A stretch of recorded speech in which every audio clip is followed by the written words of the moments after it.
Welcome to the December 10th, 2020 Planning Commission meeting. This is the last regular business meeting of the Planning Commission for 2020. Since April, we have operated in a virtual environment, and this will likely continue into the first quarter of next year. I'd like to ask for patience as we use this platform for our public meetings. There may be slight delays as we transition between speakers, presentations, and participants. If any participants have issues with the technology, please send a message to the moderator. We have 7 discussion items on our agenda today. 2 of the items are listed under old business. These items have been discussed at multiple planning commission meetings. I would ask the commission members to focus comments and questions on the identified outstanding issues for these 2 requests. The remaining items listed under new business will receive a full staff and applicant presentation, and we will hear from any member of the public who has signed up to speak. I would also ask the commissioners to hold all questions until the conclusion of all presentations and any public comments. Finally, please be recognized by the chairperson before speaking. With a full agenda of discussion items, I would ask everyone to be efficient with their time so we can discuss all items. No one has signed up for the general public comment, so we'll move on to the consent agenda. The consent agenda is a list of requests that can be acted upon in one motion. There are 5 rezoning cases on the consent agenda, 1 text change, 2 rezoning conditions, and a 2-year waiver for a rezoning application. 4 of the rezoning requests and the text change to zoning conditions would be deferred to a future meeting date. 1 rezoning request would be referred to the committee of the whole as it has been deemed inconsistent with the comprehensive plan. The request for a 2-year waiver is a procedural matter. The UDO allows an applicant to submit a rezoning petition for a property that has been to a public hearing within the last 2 years only if a waiver is granted. The action is not to act on the merits of the request, but would allow the applicant to apply for a rezoning. With that, I would ask for a motion to approve the items on the consent agenda. Commissioner Lampman. I'll make a motion to approve the items of the consent agenda. Commissioner Hicks. Second. All right, that is a motion and a second. I'll now ask Shanitha for roll call of the members to record their individual votes. Good morning. Commissioner Bennett, how do you vote? Aye. Commissioner Fox? Aye. Commissioner Hicks? Aye. Commissioner Lampman? Aye. Aye. Commissioner Mann? Aye. Commissioner McIntosh? Aye. Commissioner Miller?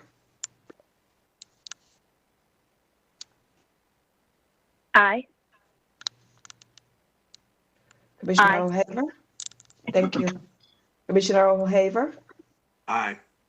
Chair Tomasulo? Aye. Commissioner Winters? Aye.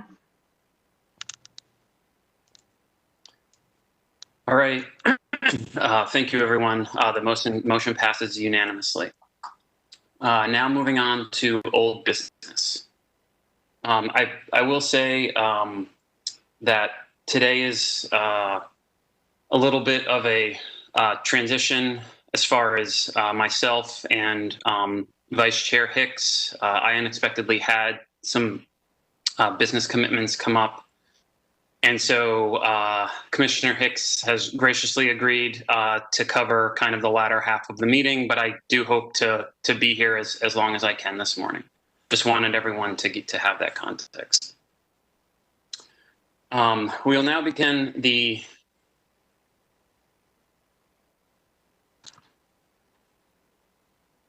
old business portion of the agenda. These are requests that have appeared on a previous Planning Commission agenda. Item D1, case number Z1320, is a request to rezone approximately 145 acres of land at South Saunders and I-40. This request has been discussed at the Committee of the Whole on 3 occasions with special meetings and was last discussed at the November 19th Planning Commission special meeting. We have received multiple staff and applicant presentations and heard public comment at these meetings.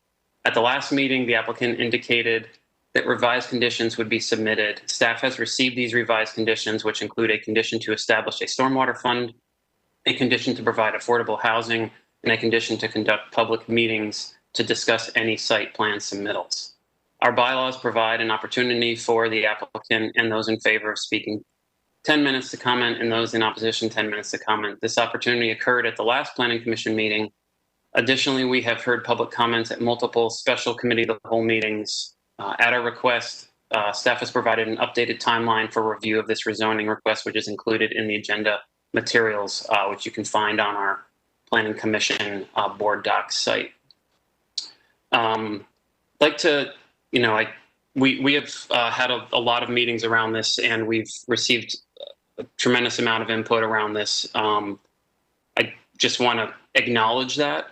I think all of us have been feeling that. This is part of a regular meeting as opposed to a special meeting, and wanted to start off today hearing from staff about the conditions that were submitted. It looks like Commissioner O'Haver. Yes, thanks, Chair Thompson. I need to ask to be recused from this hearing as my firm is involved in this project. Sure. Okay. Chair Thompson, I need to recuse myself as well. Okay, thank you. Without objection, Commissioner O'Haver and Commissioner Mann shall be recused. So kind of back to train of thought. So the thinking that if we start off today with an update from staff on the 3 additional conditions relative to our last discussion, I think it'd be a good way to kick today off. So I guess Mr. Clem or another staff member, if you're ready to present on that. Sure. Planning Commission, can you hear me? Yes, thanks. Okay, great. Before getting into the next slide, I just want to briefly acknowledge the error on the agenda blurb. That was the result of some bad calendar math. It said in the blurb that conditions were submitted on November 25th and they couldn't be acted on today, which of course is not true. We require that conditions be submitted at least 10 days before Planning Commission action. And so receiving conditions on the 25th do in fact make them actionable for your deliberation today. So my apologies to the Planning Commission and those watching at home. If you can go to the next slide, please. These are the changes that were made to the conditions. Some are new and others were amendments to existing conditions. So the zoning conditions that provided open space, conditions number 4 and 5, they were amended to increase the open space allotment in those conditions to 14 acres. It was previously 2.5. They have added the requirement for native landscaping in certain site plans, full cutoff lighting and parking decks. They have added more specificity to how stormwater, the management of stormwater on the site and the studies that they have proposed. I believe the applicants have their engineers and Chris Bass on the line that can speak more specifically to that. As you noted, they created or will create a Walnut Creek Watershed Fund with a minimum of $750,000 by 2031 for grant matching with those for improvements to the Walnut Creek. And then they have also agreed for rent-controlled housing units targeting 80% AMI for 5 years. That's what I'll say about the updated conditions. We also have park staff here to answer questions about any of that. There was a request for some information from the last time, so we're ready for that if that is in fact what you want. Otherwise, we can answer questions. Okay, thank you very much, Mr. Clem. So I guess before we kind of move on, I wanted to see if there are any specific questions from commissioners about any of the new conditions that have been submitted. And I'm not able to see everybody because of, okay, there we go.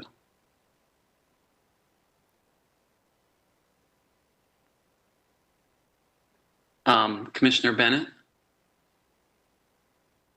Yes, thank you, Chair Thomasillo. I would like to ask the applicant if they could provide more specificity around the affordable housing condition about the 5-year term and the 80% AMI. We received a lot of email with questions about that, so it would be nice if they could expound on that a bit. Great, thank you. Do we have a member of the applicant team able to answer that?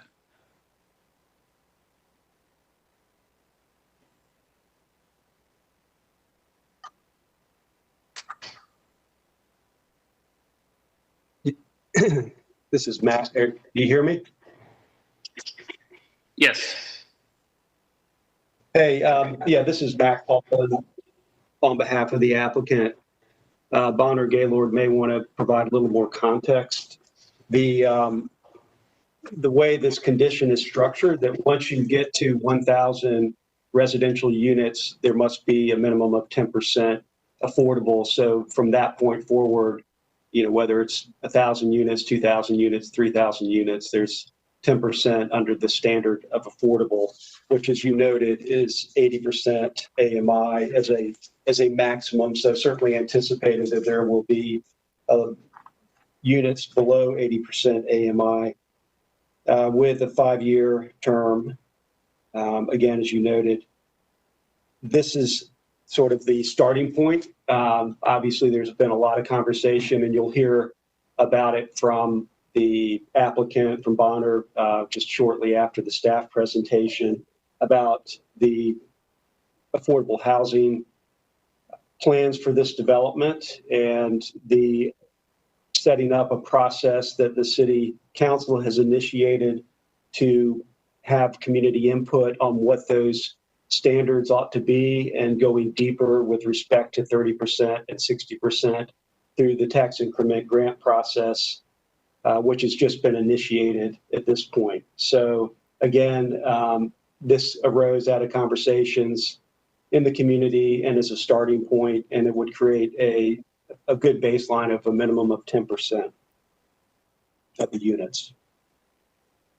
And I would add that this condition came out of community conversations, and we were asked to mimic a condition we had provided on the Smoky Hollow 3 development, and that development was one building. And so it over an entire project, we talked through the desire to make sure the development is successful early and is not unnecessarily burdened financially in the early projects.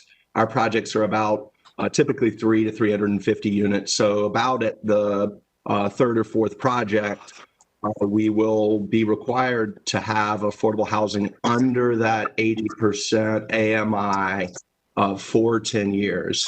And what we anticipate targeting 60% AMI, but getting a significant 30% AMI as well. This is not to say it'll all be at 80%. It requires that it be under 80%. We will have an array of housing choices would be the what we would anticipate. Okay, thank you. I did have a question of clarification, perhaps for staff, around maybe what Mr. Paul was discussing. I don't know if I've missed an email or something, but is that a conversation or a program that just has kicked off? I'm trying to understand context for what Mr. Paul was talking about. The condition number 17 is the 5 years at 80%, 5% below 80% AMI for 10% of housing at the 999.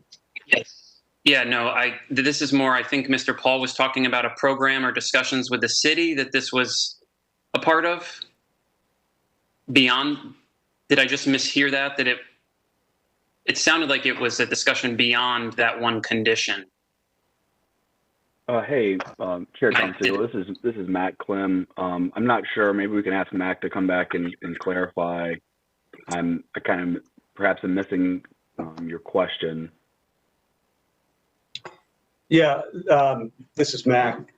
There, and again, I think we can address this further in a broader context of the community benefit conversation. But the city has initiated this memorandum of understanding and started a process to look at a policy on tax increment grant.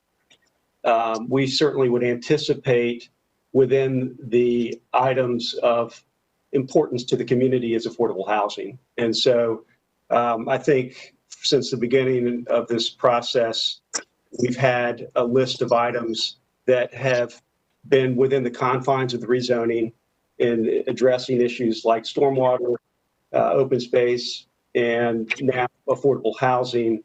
But certainly it's anticipated to go beyond that through a partnership with the city and the tax increment grant process. If that unfolds, that is certainly something that's within the discretion of the city.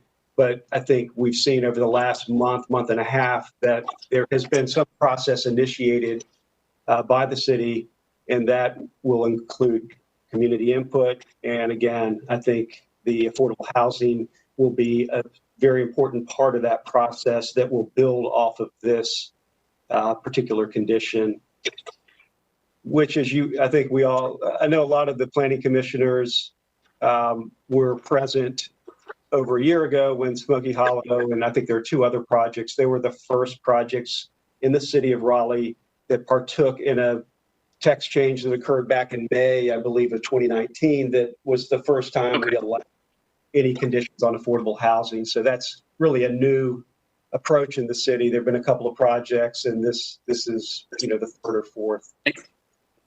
Thank you, Mr. Pohl. Thank you. So I guess that helps provide, I guess, a little bit more clarity. So we haven't been a part of, we haven't kind of been privy to those conversations. So I think with that, we've heard some of the updated conditions, and I kind of wanted, just so that for everybody, so that we're kind of all on the same page, I wanted to kind of go through and just reiterate what we've discussed, as well as what we've heard, to make sure we're hearing all of the comments from the public, from other and from each other, as kind of a basis for the discussion today. Everything that I think we've heard is in the following list, and I welcome anyone to kind of provide additional input. But we've heard about environmental justice and systemic downstream flooding. We've heard requests about incorporating sustainable and resilient strategies and elements, including LID, green infrastructure, LEED and carbon neutral building, native plantings and bird habitat protections. We've heard about the request and desires for a community benefit agreement and what that might be. We've heard about additional community outreach, involvement in the design and decision-making, and helping set the table and understand expectations. We've heard a lot about affordable housing. We've heard a lot about workforce development and local hiring. We've heard a lot about provisions for community-oriented services and amenities. Commissioner McIntosh? I actually don't think we've heard anything about workforce development or hiring. I'm not remembering any specific discussions or conditions about that. Are you talking about this isn't concerns necessarily, from- Yeah. Okay. Just this is from. Yeah. This isn't necessarily being addressed in a condition. I'm just saying top topics that we've heard. Provisions for community-oriented services and amenities, heights and transitions, traffic, open space, and park space. And I certainly welcome any kind of clarifications or additional details, but I kind of wanted to just make sure that, we bring up everything that we have talked about. Yeah. I'm sorry, just Commissioner also, McIntosh. I'm sorry, also concerns around gentrification and displacement. Certainly, certainly. Thank you.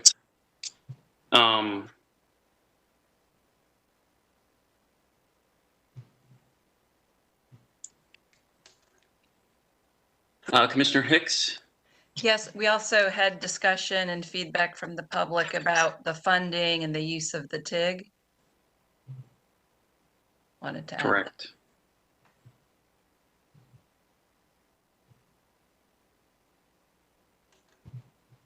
Great. And I apologize. I think some are a little bit more general that I kind of take for granted, but I shouldn't. So thank you. Commissioner Winters. There's also the concern of, if not maintaining, but bringing light to the historical spaces. Of them being historically Black communities and those spaces on the register. National Register, thank you. Certainly, the historical significance. Yep, great. Commissioner McIntosh? I think there's also been a concern that money that's being promised for community benefits will be spent on an entertainment venue. So, yeah, expectations and, yeah, okay.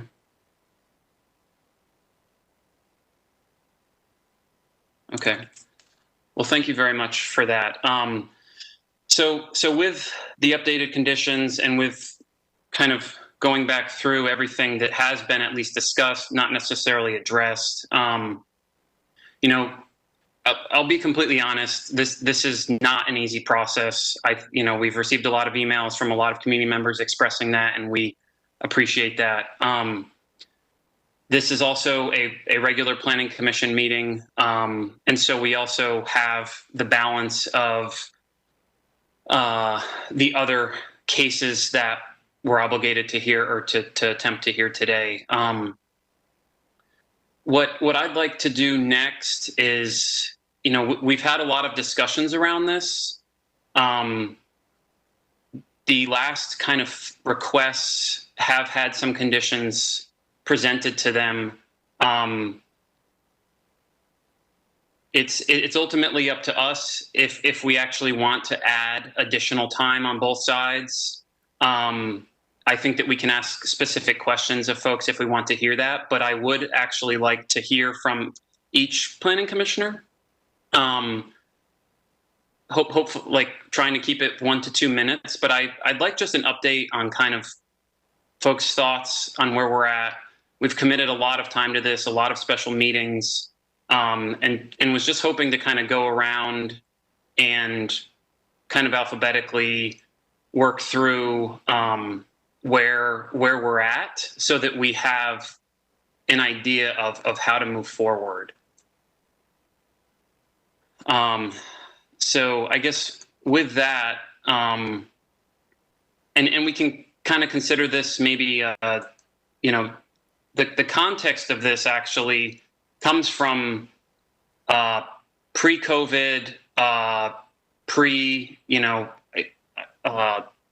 from a few years back when there were challenging conversations, challenging projects, very big projects, impactful projects in the community. We would go around and each commissioner would share their thoughts, pros, cons, et cetera. And it doesn't necessarily mean that there's a vote. It's a way for us to get to all kind of be on the same page as a commission. And so if seeing kind of no objection to that, I would really love to kind of kick that off with whoever would be willing to start it. We can do it alphabetically or we can work through it. But it looks like Commissioner Winters, did you have something that you wanted to input? Oh, well, we can't hear you. Yes, and I do respectfully. Can you hear me now? Yes. I just messed up. Can you hear me now? Yep. Okay. I do understand and I do respect that. I'm just, before committing or making a statement as to where we are, I'm still very interested in hearing what the public has to say And I do understand your time is your your format, but considering this, they're here, I can always say what I feel at any given time. So is it possible we can possibly hear from the public just so they can have their say? Well, so we can have this conversation. So right now there are 28 people signed up to speak.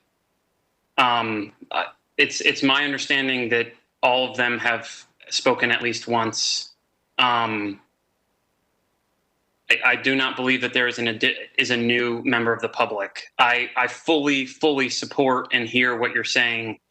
2 minutes times 28 is another at minimum an hour, and that's with no technical interruption. And so I'm trying to, I want to have a balanced, approach, but I also want to make sure that we're hearing new information. And I think that us being digital is one of the challenges, because previously, to organize new information, folks are kind of in the chamber together. People can talk, they can coordinate. Representatives are easier to kind of designate. And I know up until this point, I've asked staff and I've tried to figure out ways that we can kind of align that. I'm certainly open to setting a certain amount of time for both sides, which we legally have to do per our bylaws. And so I'm open to how we can kind of effectively do that.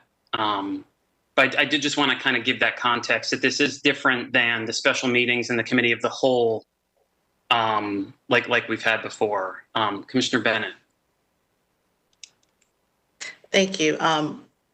I understand what you're saying, and I understand that there are a lot of people signed up to speak, and that could be an hour. But just going back to something that I have said before, this is a transformational project. It requires a transformational process. We can't treat this like any other case. And I believe the fact that we are being asked to expedite it, we don't have necessarily a lot of time for the public to continue to speak throughout this process.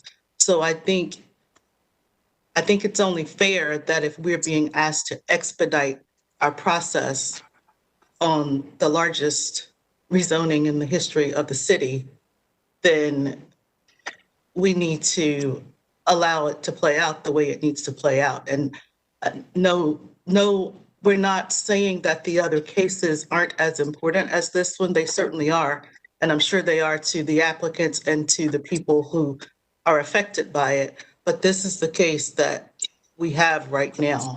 And we're being asked to make a decision in an expedited fashion. So I think we need to allow the people to speak. The applicant as well. I'm fine with giving the applicant their time to discuss, new conditions that they've added and answer questions. But I don't think we can have 28 people on the line and say, well, you've already talked, so we don't want to hear from you anymore. That's just how I would feel really, really bad about not taking any more public comment because of time constraints. I fully agree and hear you, Commissioner Bennett. And I think that, the discussion I'm trying to have is just to understand how we just guide it. And if the full commission is okay adding 56 minutes, then we will do that. I do just ask that new information is provided, new context is provided, and that we build on the conversation that we've had. Commissioner Lampman? I also have been thinking about this a lot, and I think, from the beginning, I've been saying that, I want to vote yes for this. So in terms of my position, I would like to outline the things that I'm thinking about. I think that the members of the public would probably want to hear some of it because it is in a positive direction. So I think that if, Matt, to your point of us giving a statement as to kind of where we're all at is fine. And then that way the public knows where we are. And, you know, I just thought that your process is fine. And I do think, and listen to the public. Thank you, Commissioner Lampman. Commissioner McIntosh? And I'd just like to say, I'd like to follow our kind of standard procedure where we listen to the public first and then talk after the public has spoken. I'd prefer that order of operations. Well, then I'm going to bring it back to the table and just see with a raise of hands which approach we'd like, because, you know, I do feel like us as commissioners that there is some accountability for us to kind of like help the conversation by sharing our thoughts where we're at. I mean, we've had a lot of meetings around this, and some of us have been vocal, like and been very kind of open, and some. Like myself, I haven't been to some of the meetings and I haven't spoken as much. And so, you know, I guess we'll just say, is it public comment first, a raise of hands, versus us doing a quick recap? So I guess first is public comment first. And then I guess a quick recap. Okay, so if okay with everyone, then we'll do a quick kind of recap on where we stand, and then we'll get right into public comment. Commissioner Lampman, did you want to go ahead and kick that off?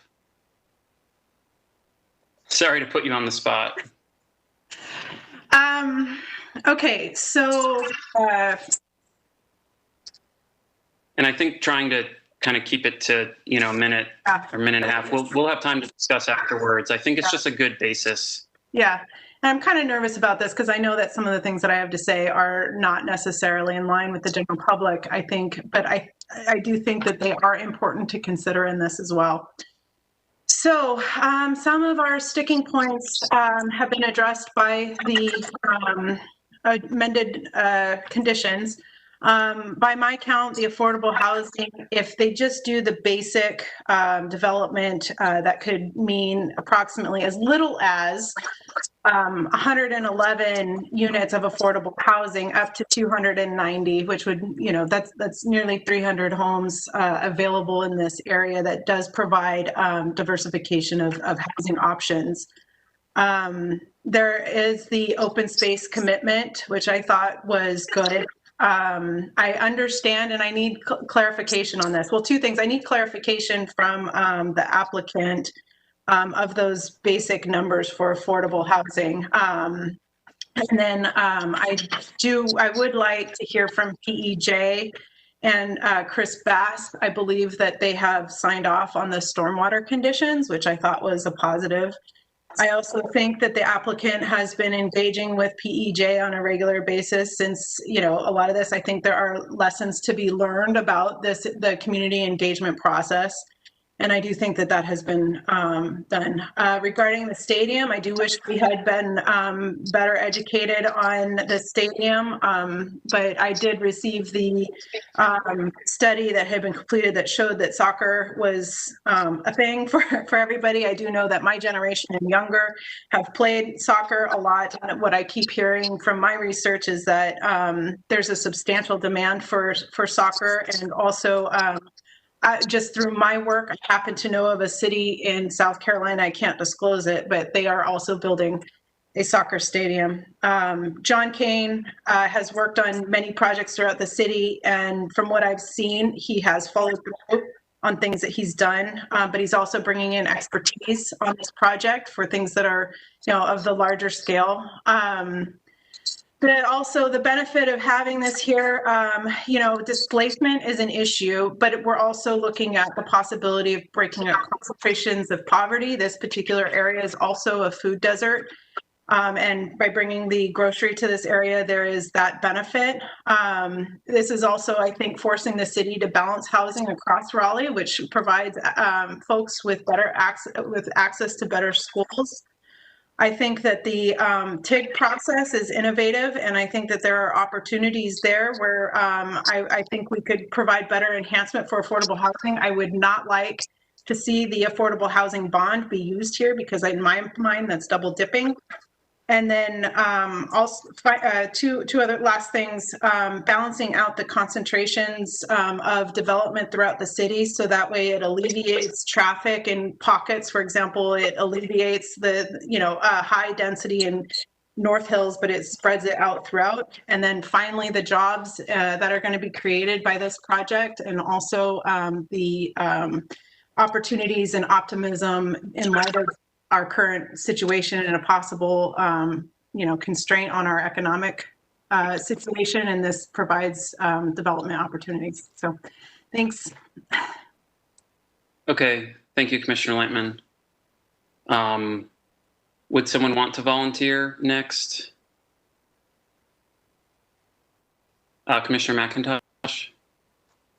So I'll thank the applicant for adding conditions for native plants, for more open space, and for incorporating stormwater recommendations from Partners for Environmental Justice. I feel that a large amount of community concerns have not been addressed, and I'm very concerned.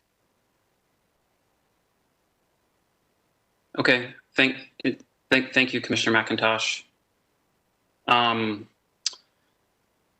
Who would like to go next? Commissioner Fox? I've been pretty consistent in the past couple of meetings, at one point attempting to make a motion to deny it, and I will likely do so again today. I just wanted to make you all aware of that. I do want to applaud the applicant in terms of continuing to work with Partners for Environmental Justice and making some headway on a number of the issues we've identified. But I do think it's difficult for us to be able to judge this as being in the public interest, because in this case, public interest involves agreements that are outside the scope of the rezoning. And there's not a lot of clarity specifically on some of the intensity and development on areas A and B. So that's again, I'm remaining somewhat consistent, and that's where I stand. Thank you, Commissioner Fox. Next commissioner. Commissioner Winters? Thank you. I just have just one follow-up. Soccer study, I don't remember seeing a soccer study that Commissioner Lampman referenced. We staff about that afterwards. Okay, thank you. Yeah. And I think that also gets also to the point of, it seems as though maybe we're all not getting the same information. I remember there was this has just been a kerfuffle, basically, for lack of a better word, and how this has been handled. And I echo McIntosh and Fox saying the appreciation of the development, not the development, but the enhancements to the conditions that have been given. Nice. I'm just more so concerned what took it so long to get there. If this was supposed to be about building bridges for everyone and making this a better product, that didn't seem to be the original intent. I'm also concerned about what that means in a bigger aspect, because I would want this to be something for the greater good of everyone, and everyone has the inclusion and feeling included in it. Because what strikes me about this project is, why wasn't there a confirmation group for this project, which is 3 times the size of the St. Albans project? A confirmation group that was 1.5 years in the process, and it was more transparent. And that is my concern. So while I appreciate the additions that have been made seemingly in the 11.5 hour, there's still so many questions that remain unanswered. Thank you, Commissioner Winters. And just, I think I didn't, just so I have my notes correct, you referenced, you said, I think I misheard it, but you said confirmation route or something? Right. St. Albans had a confirmation group okay. that took Sorry. 1.5 years. Yep. So let me give clarity for everyone else who does not understand. With a project that is going on with St. Albans that we actually voted on maybe a month before, excuse me, a month and a half before. Sorry, this thing that was up. A month and a half before, had a whole confirmation group that was comprised of people within the St. Albans area. Now, granted, listening to some of the people that came forward, saying that it wasn't maybe the best process because it didn't necessarily include everyone, that some of the commercial residents felt excluded, but it did have a full-on effort to engage people with the community. And it was a year-and-a-half effort. There were charts, there were follow-up meetings, there were surveys that were given.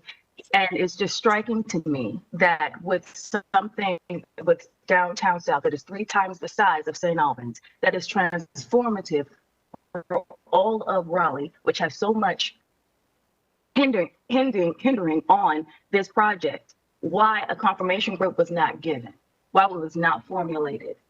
And that is concerning, because to me, this is speaking of the tale of 2 Raleighs.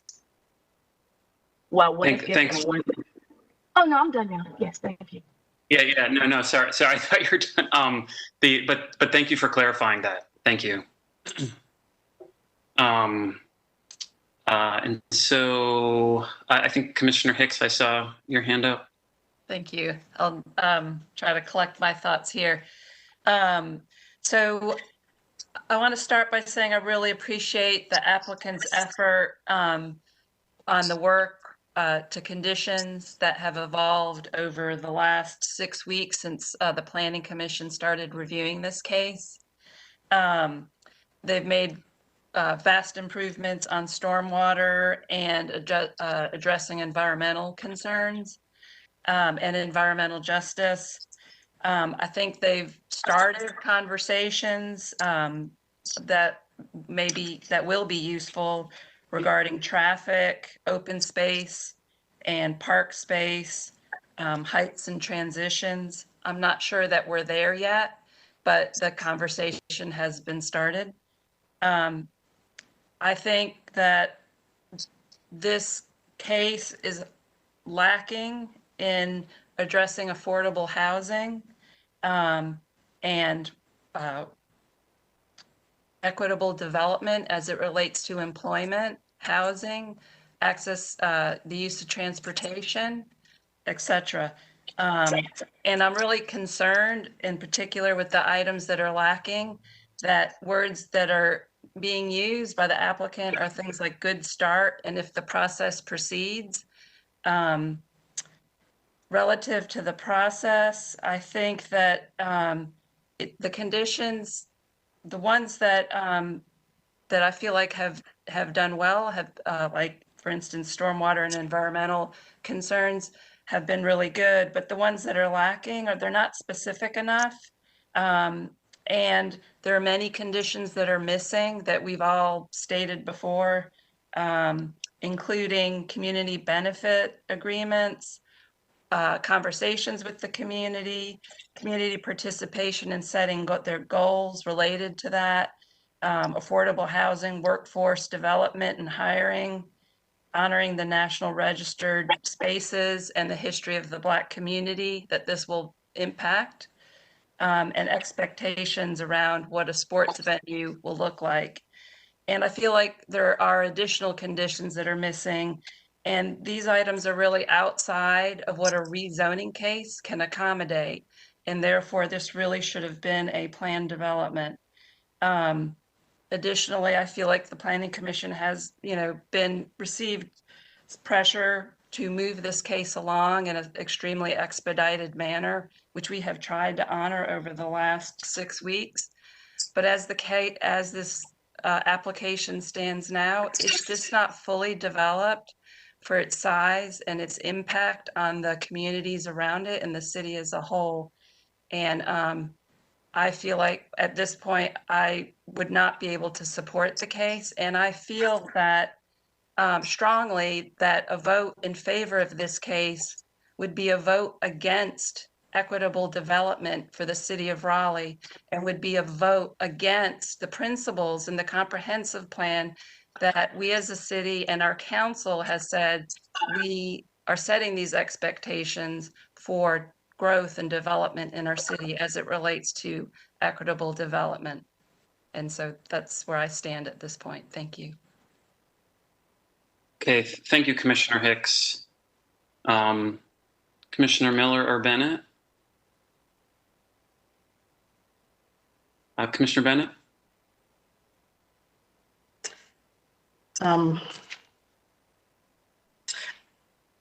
I really wanted to reserve my comments until after I'd had an opportunity to hear from the public and from the applicant, because I want to be fair. And so I think some of the things that I might mention in my comment might have been addressed by the applicant in their presentation. So I just want to acknowledge that before I give my comments. I spent a lot of time reviewing this. I spent a lot of time talking to friends and colleagues across the country who do equitable development. Some are planning commissioners. I wanted to ask if they had been in similar positions. I've talked to developers. So I've spent a lot of time, and I've tried very hard to be objective and to be fair to both sides. When I was going over this yesterday, I kept going back to the city's statement on equity, which reads in part, the city of Raleigh is committed to establishing and advancing an equitable community for all.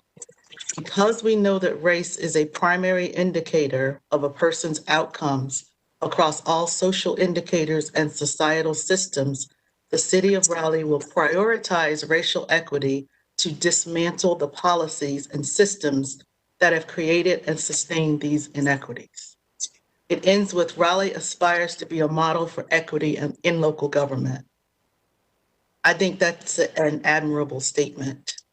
I think we have an opportunity to live out that statement through this process. I don't think we're doing it. I don't think we have done it. I don't think we're headed in the direction of doing it. And I think this process, this rezoning, underscores those policies and systems that the statement itself talks about that have created and sustained these inequities. I don't think this rezoning is ready as it stands right now. I do agree with the other commissioners that we're headed in a good direction. I appreciate the conditions that have been added or revised. I appreciate the applicant meeting with the community and coming up with conditions in response to those. I've read the statements from PEJ about the stormwater conditions. I mean, I can admit that's definitely an improvement over what we've seen. I think this process has played out positively in the sense that because we have asked so many questions and because we have held it and asked for additional information, we see a lot more conditions than what we saw initially. And I think that's to be commended. However, I think this is a rezoning before its time. I think we have the equitable development around transit guidelines coming later. That's not in place yet. We have the BRT planning and the station area planning coming. That's not in place yet. A lot of those policies could possibly guide the development in this area. And I'm concerned about approving this rezoning before those policies are in place. What happens when the BRT station that's planned in this area, when that station area development is done, what if something there contradicts something in this rezoning, which has already been approved? I'm concerned about the way the public has been engaged. I won't say so much the amount of engagement, but the way the public has been engaged. I'm concerned, even the condition that was added about community engagement, I think that's great, but the wording troubled me a little bit because it seems like it was, we're gonna go to the community after we've developed the site plan to get their feedback. For me, that's community, that's public informing. That's not public engagement. I think true engagement would be the community is actually involved in the development of the site plan. And then they can give their feedback. But I don't like reactionary community engagement. So I have concerns. I have serious concerns around the transportation. We saw in the memo from staff that a number of improvements have been proposed, but the memo said, while helpful, these treatments do not fully mitigate the traffic impacts associated with the proposed rezoning.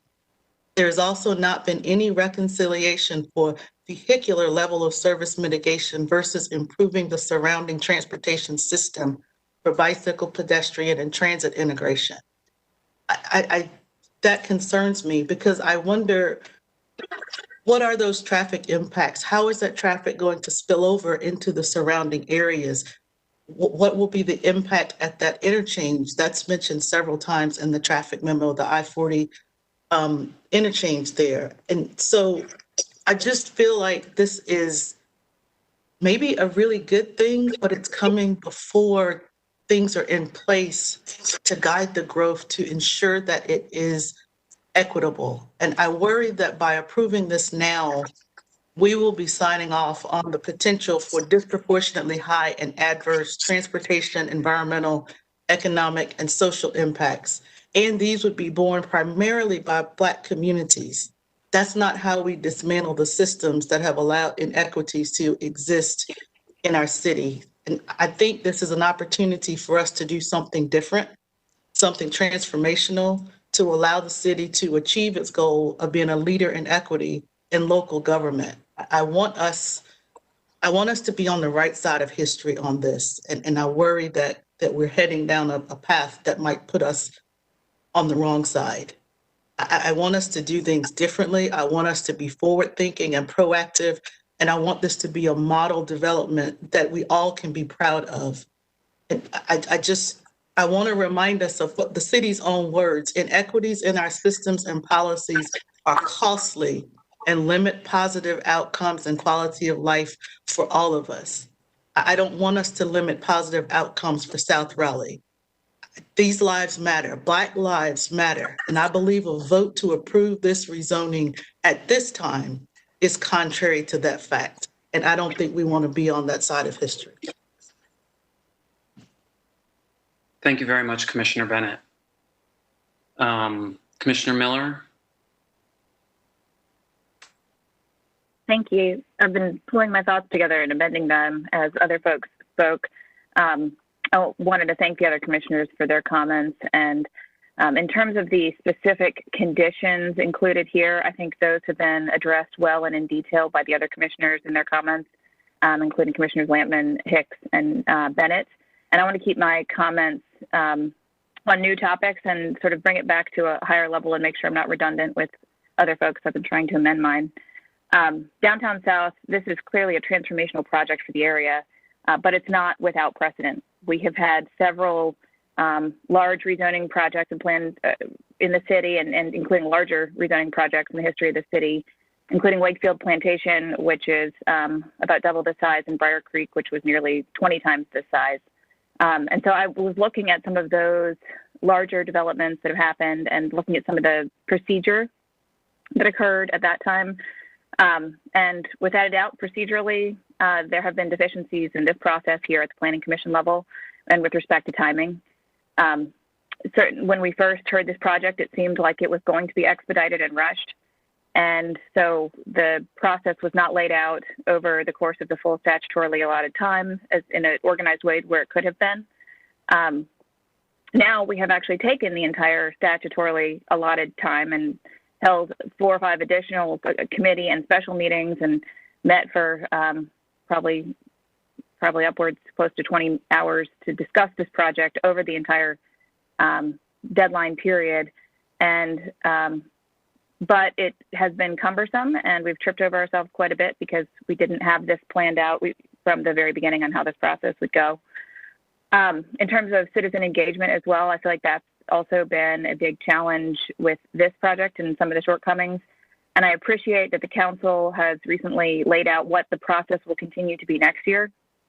anticipating this will take at least an additional 6 to 8 months. Next year at the council level, including appointing a citizen engagement committee to review the terms of any tax increment grant, equity fund, and community benefits agreement, so that can be negotiated directly with the engagement of the folks that will be affected in this surrounding area.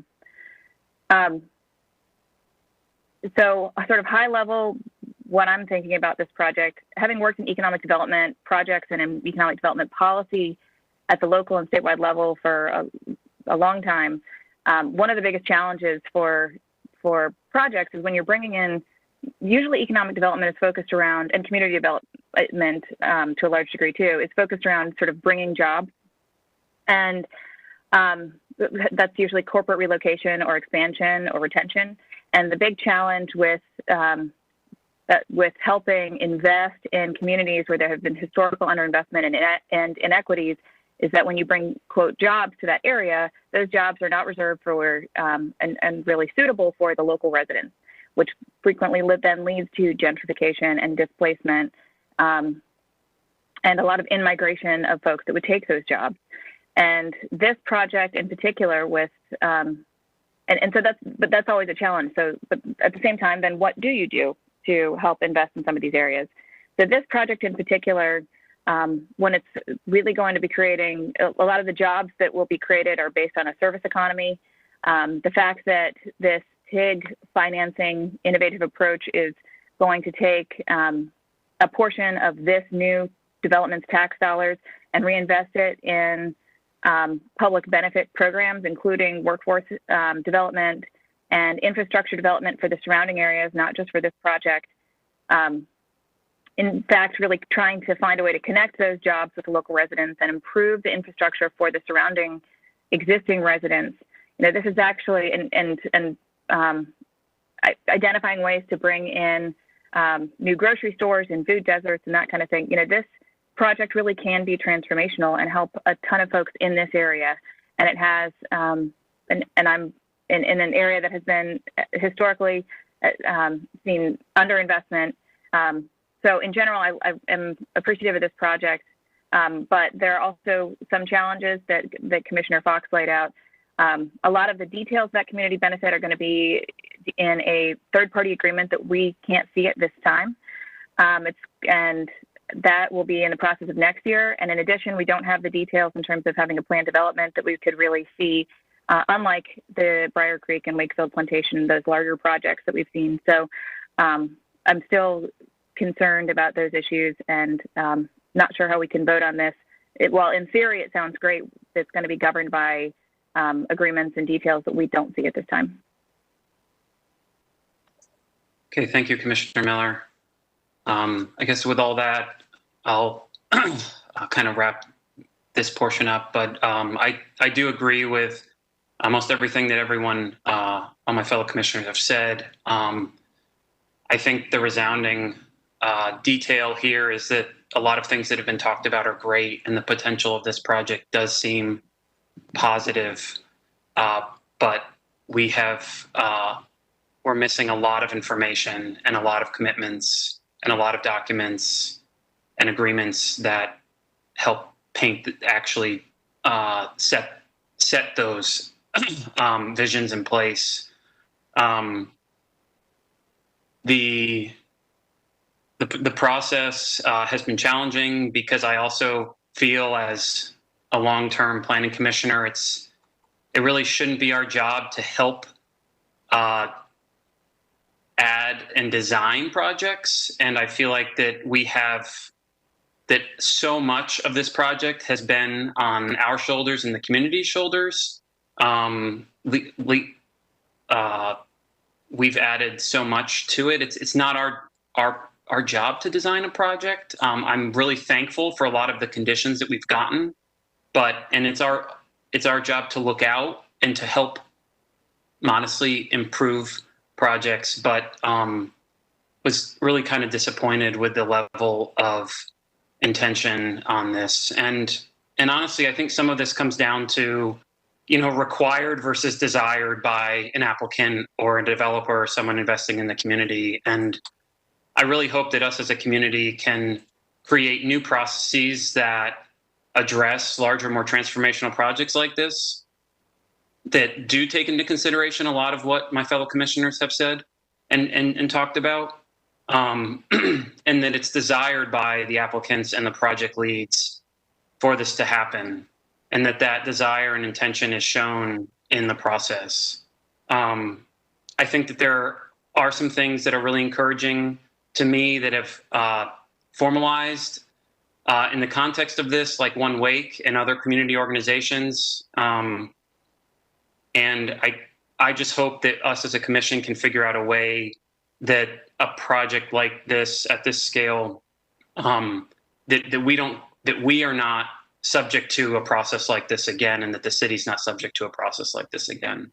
I really hope that we can figure out new ways, more inclusive, thorough, sophisticated ways, like a big city like a growing city that we are, to handle this and incorporate, all members of the public, and really be able to plan for our future.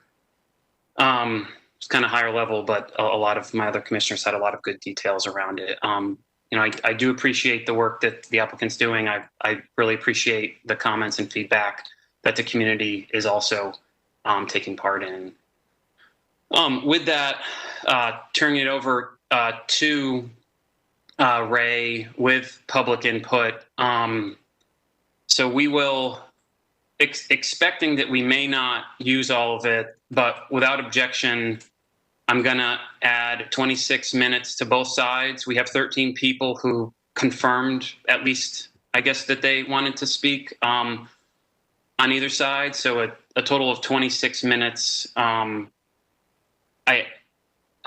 Folks do not have to utilize all that time, but it will be 2 minutes per speaker.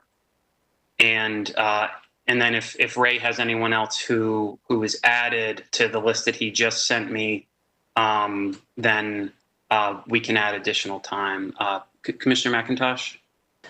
Thank you. I was just going to say, if we're predicting we're going to have about an hour of speaking now, is that kind of what we're saying? I wonder if it would be appropriate to kind of predict that there might be 2 or 3 cases on our agenda that we're not going to get to, and maybe let those people who are waiting to speak on those cases, let them get off the phone so they don't have to sit through this. Thanks. I think that, let me look at, I think that that's reasonable.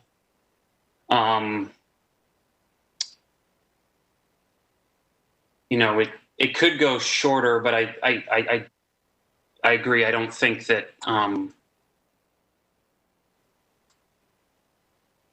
guess, so this might be a question to Ray.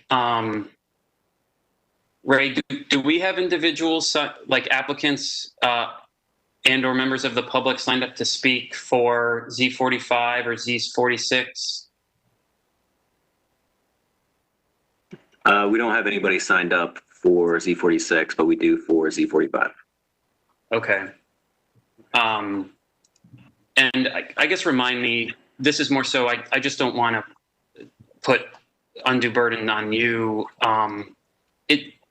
In the past, have you been able to follow up with folks if we get there? I could potentially re-invite people if they wanted to be available. Yes. Okay. I just kind of want to respect your position. I know that you're in kind of the hot seat, and I don't know if anyone else has, excuse me, has any other kind of thoughts. I do agree with you, Commissioner McIntosh. Commissioner Lampman, did you have any other thoughts? Yeah, 2 things. One, we could ask for any of the applicants to volunteer if they could postpone. The other one might be, for example, rezoning Z2920 is, we don't need a verdict until February 22nd. So maybe that might help. But I agree with Commissioner McIntosh. Okay. Then what, why don't we, Ray, would you be able to ask if any of the applicants would volunteer? And staff, tell me if this is off base. I'm trying to be fair. Yeah, we can ask them to message me. I've already got a message from Z29 that they definitely want to be heard today. I know all of these cases have been on the agenda before. Okay. Then, you know, we just can't really predict how quickly. I mean, it could be where like 6 or 7 people speak and it's much shorter. So I think that some of it, folks are more than happy to check back on or to follow on YouTube and kind of see where we're at. But I think just a note, even just a pause and a note that we might not get to some of these cases. It just helps set the expectation for folks who are on, and they can log back in, and possibly maybe request to Ray that they follow up with him. But I don't want to kind of put an undue mass burden on you, Ray. And with, oh, sorry. Yeah, Commissioner McIntosh. And my request was not meant to possibly have the accidental effect of having people who want to speak leave and not be able to speak. So I definitely would rather people stay on the phone. I just was thinking if we know pretty much for sure we're not going to get to them, it's not fair, but I also don't want to keep them from having an opportunity to speak. Yeah. Okay, thank you. Well, with that, without objection, and just noting that we might not get to a few cases today for the general public, we'll go ahead and add 26 minutes to both sides. And we will start with, I guess, the applicant. And if they'd like to make any comments, and then we will move into the applicant and those in for, and then we'll move to the community members and opposed.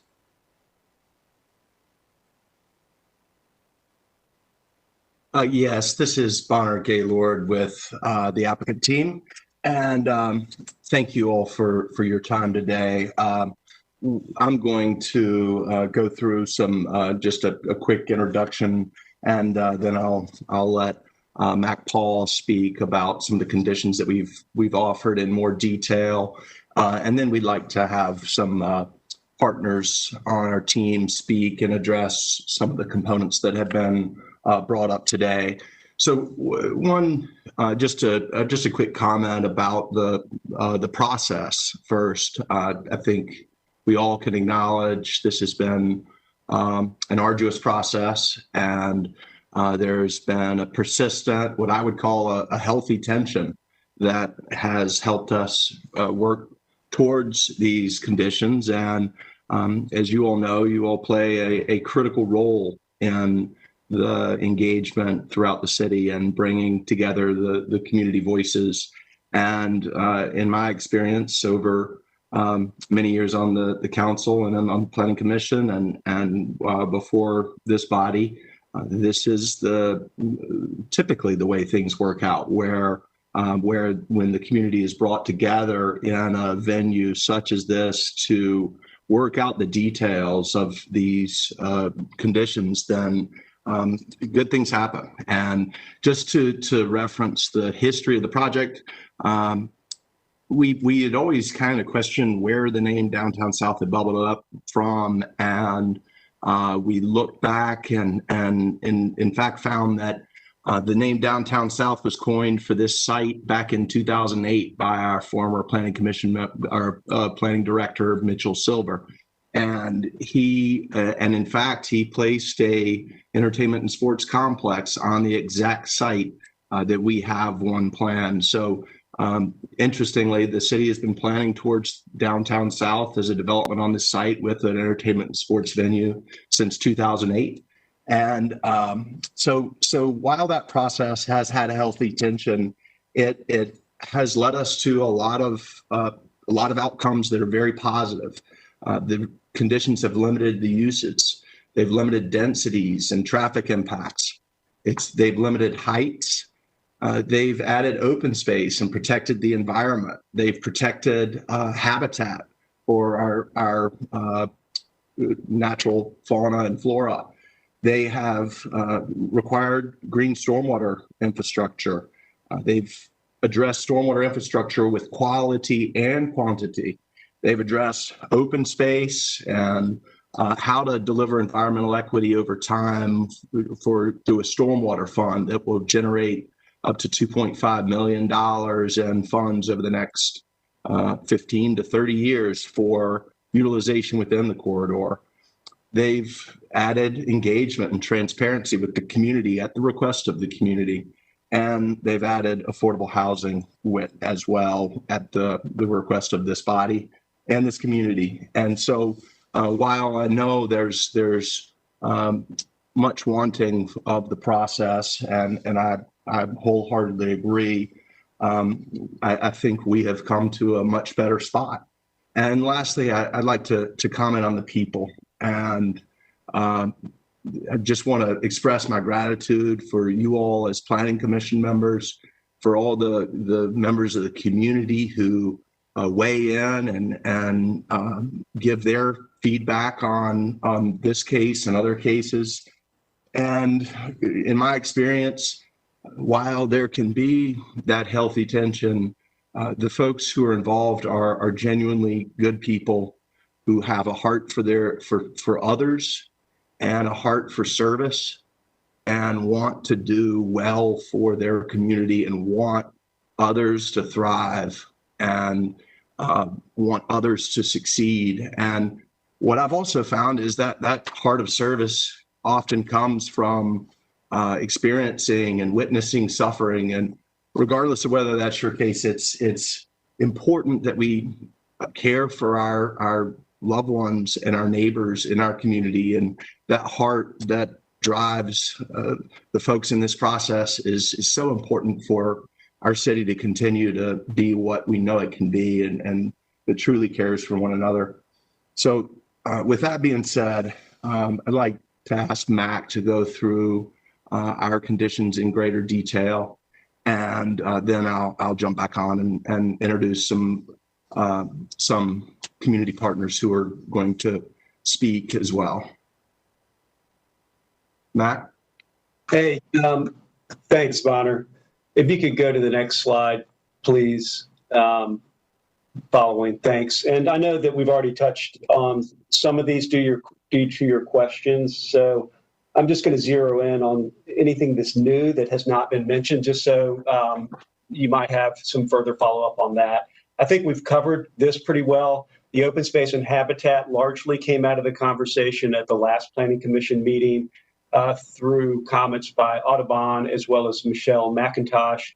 And thank you, Commissioner McIntosh, for providing some follow-up with calculations about what might be a fair open space equivalent based on downtown, which suggested a 14-acre open space commitment for the three areas, which we changed from 2.5 acres to 14 acres.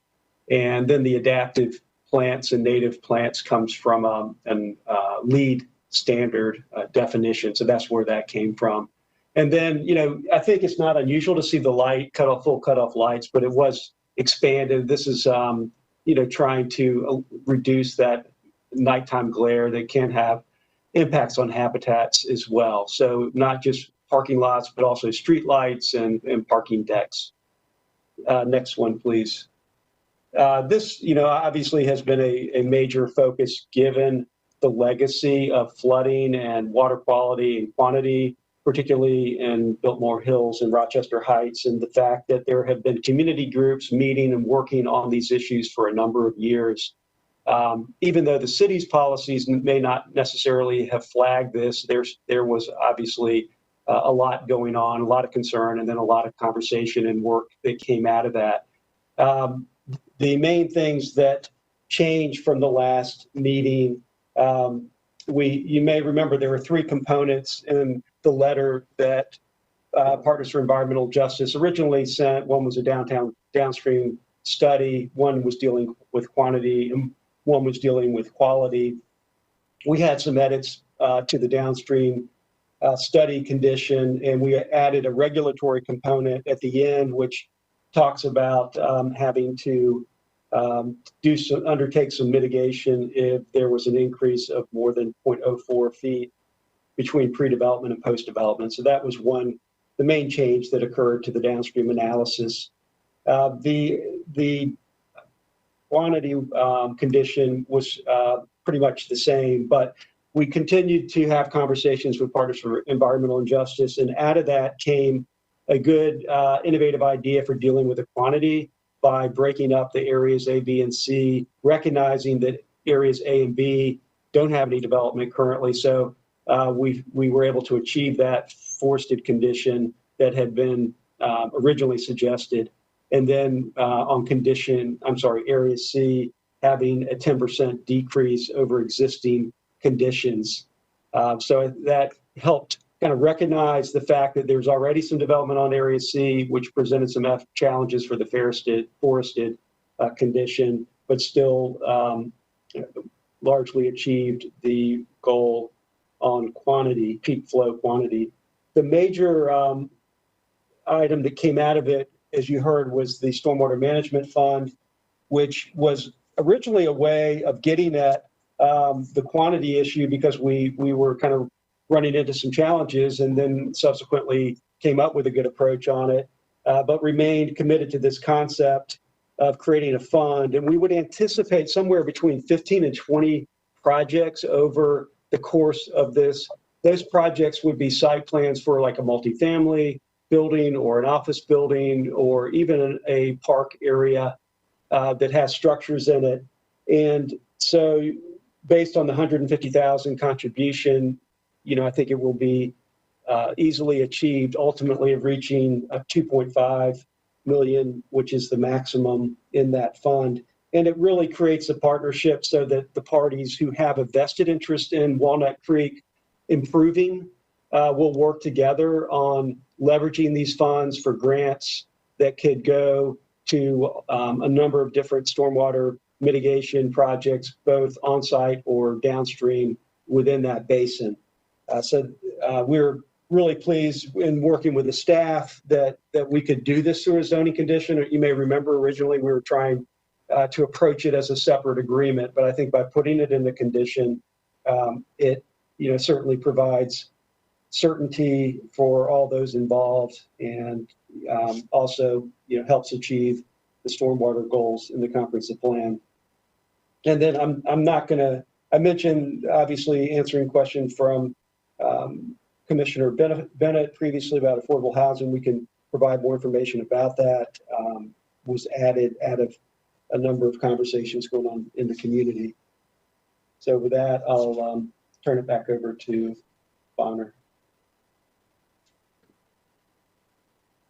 Thanks, Mac.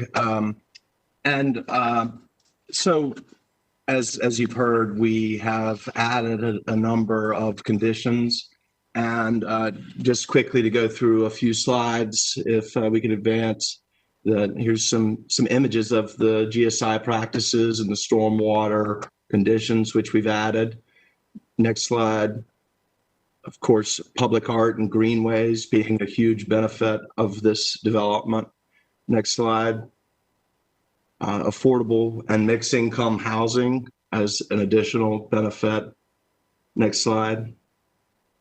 And changing the urban form and creating a walkable environment with urban frontages will be a huge opportunity and create the right infrastructure for this gateway project into our city. Next slide. And so as you can see, as we've talked through the benefits that had been identified through our community engagement process, and one of the ones that was more significant that we have not, that has been brought up to us a number of times has been the workforce development and partnering with businesses in the neighborhood. And to that end, we are not aware of a way to do that as a condition. However, we do have a number of partners who would like to speak to their role in the project and their vision that we share for inclusion of minority and women-owned businesses with a focus on the surrounding neighborhoods and creating pipelines of opportunity from those neighborhoods into the development. And so we've partnered with a number of firms that have deep roots in the neighborhood and are excited about helping us to identify that talent and create that opportunity for the neighborhood that has for so long been a request unanswered. And so I'd like to ask that our speakers be unmuted I think the order that's set up is Lavelle Moten, who you all know as our amazing coach at UNCC. And he is on a part of a development team that is going to be helping us with ground up construction and making sure that we have businesses from the area and minority and women business participation within those projects. So if Lavelle could be unmuted. Good morning. Am I Good on? morning. Morning. Yes. Good morning. How you guys doing? Little Horse had a tough game last night, but nevertheless, thank you guys for having me. I won't be long. I'll just say this. It's always interesting to hear about developments and circumstances of Southeast Raleigh. I know Bonner introduced me as the head basketball coach at North Carolina Central University. That's what many people know me as in terms of my career. But the inception of who I am, I'm a kid from Southeast Raleigh. I'm a kid from Lane Street District. My grandmother was on the Lane Street District in Ottawa. My great-grandmother was on the Lane Street in Jones District. My cousins was in Chavis Heights. My aunts was in Rose Lane in the Rochester Heights, and my stepbrother's in Apollo Heights. So I feel as if I'm very qualified to speak about, some of the challenges in this overall project. I'll be incredibly blunt and honest. Raleigh has always been a tale of two cities, if I'm being completely honest with you. It's been separated. It's been a north and it's been a south. And part of the issues and challenges that's come forth, especially when I was a kid growing up in the 80s, is that there was this word, inclusion. We've never felt included. And so when I sat down with Bonner and his team about, possibly joining forces, I didn't approach it from an individual basis because in all honesty, I didn't need to be a part of this project. I wanted to make sure that the community was going to benefit greatly and heavily because the issues that's been plaguing our community for so long, we can, if we're being completely honest, we can target each of these individual things, but the reason is because our communities was underfunded and underserved and didn't have enough valuable resources. And through my philanthropic work with the Vail Cares Foundation for the last 15 years, I've been heavily and actively involved within our community. And one of the problems I thought that came across was if you give a man a fish, you kind of he eats for a day, but if you teach him how to fish, then he'll eat for a lifetime. So I was always willing to join forces on this project after sitting down and discussing the proper channels with Bonner and his team, because it's time for our community to eat for a lifetime. And if you want me to be completely honest with you, part of the main reasons that we've had these ongoing issues, and it's continuous, and you can put your finger on it, we don't even have enough time to identify, is because our community and our part of town have never really felt included into anything that Southeast Raleigh was going to do, right? So we've always it felt like we was invaded and gentrified and pushed out and left on our own. And we always struggled financially, economically, socially. Anything that ended with an LY, we suffered, right? And so I wanted to bring somewhat of a stoppage through that. And I just felt like the only way that we could do that is to create generational wealth for our own, because these problems are going to continue to exist if we don't have any kind of economic growth. And that's the harsh reality of it. The March on Washington in 1963 was about jobs and justice, right? And here we are in 2020 years later, we're still talking about jobs and justice. So I wanted to be able to create a labor and workforce that will not only allow people to have jobs, but careers. When I was a young kid, My mother used to tell me before I went out and played in my park on Lane Street, don't get hurt, because she couldn't afford health care. She didn't even have a job where we could have appropriate health care and benefit, dental care and things of this nature. Like, that has to stop. And I just think with this project, we get an opportunity to create generational wealth for not only minority businesses, but Black people, and allow these people to have opportunities that didn't exist before. And I think that the benefit of this project will be, it will be the first time that Raleigh has truly been married in concert for two separate divisions, for the South Side and also the North Side. And I feel as if I'm not going to act as if I'm qualified to speak for everyone in Raleigh, but I have a lot of equity. I have a lot of equity based off, not only me being from this area, but me giving back each and every single year out of my personal pockets, because this community is near and dear to me. And I do care genuinely about the people, and I'm speaking with the people directly, some who are unable to express themselves on a Zoom call. So as long as this project is existing, that means if we have a significant minority and Black contractors, then we can create generational wealth, not only for outsiders, but for our own. And now we can eradicate intergenerational poverty that's existed and plagued our community for years. Thanks so much, Lavelle.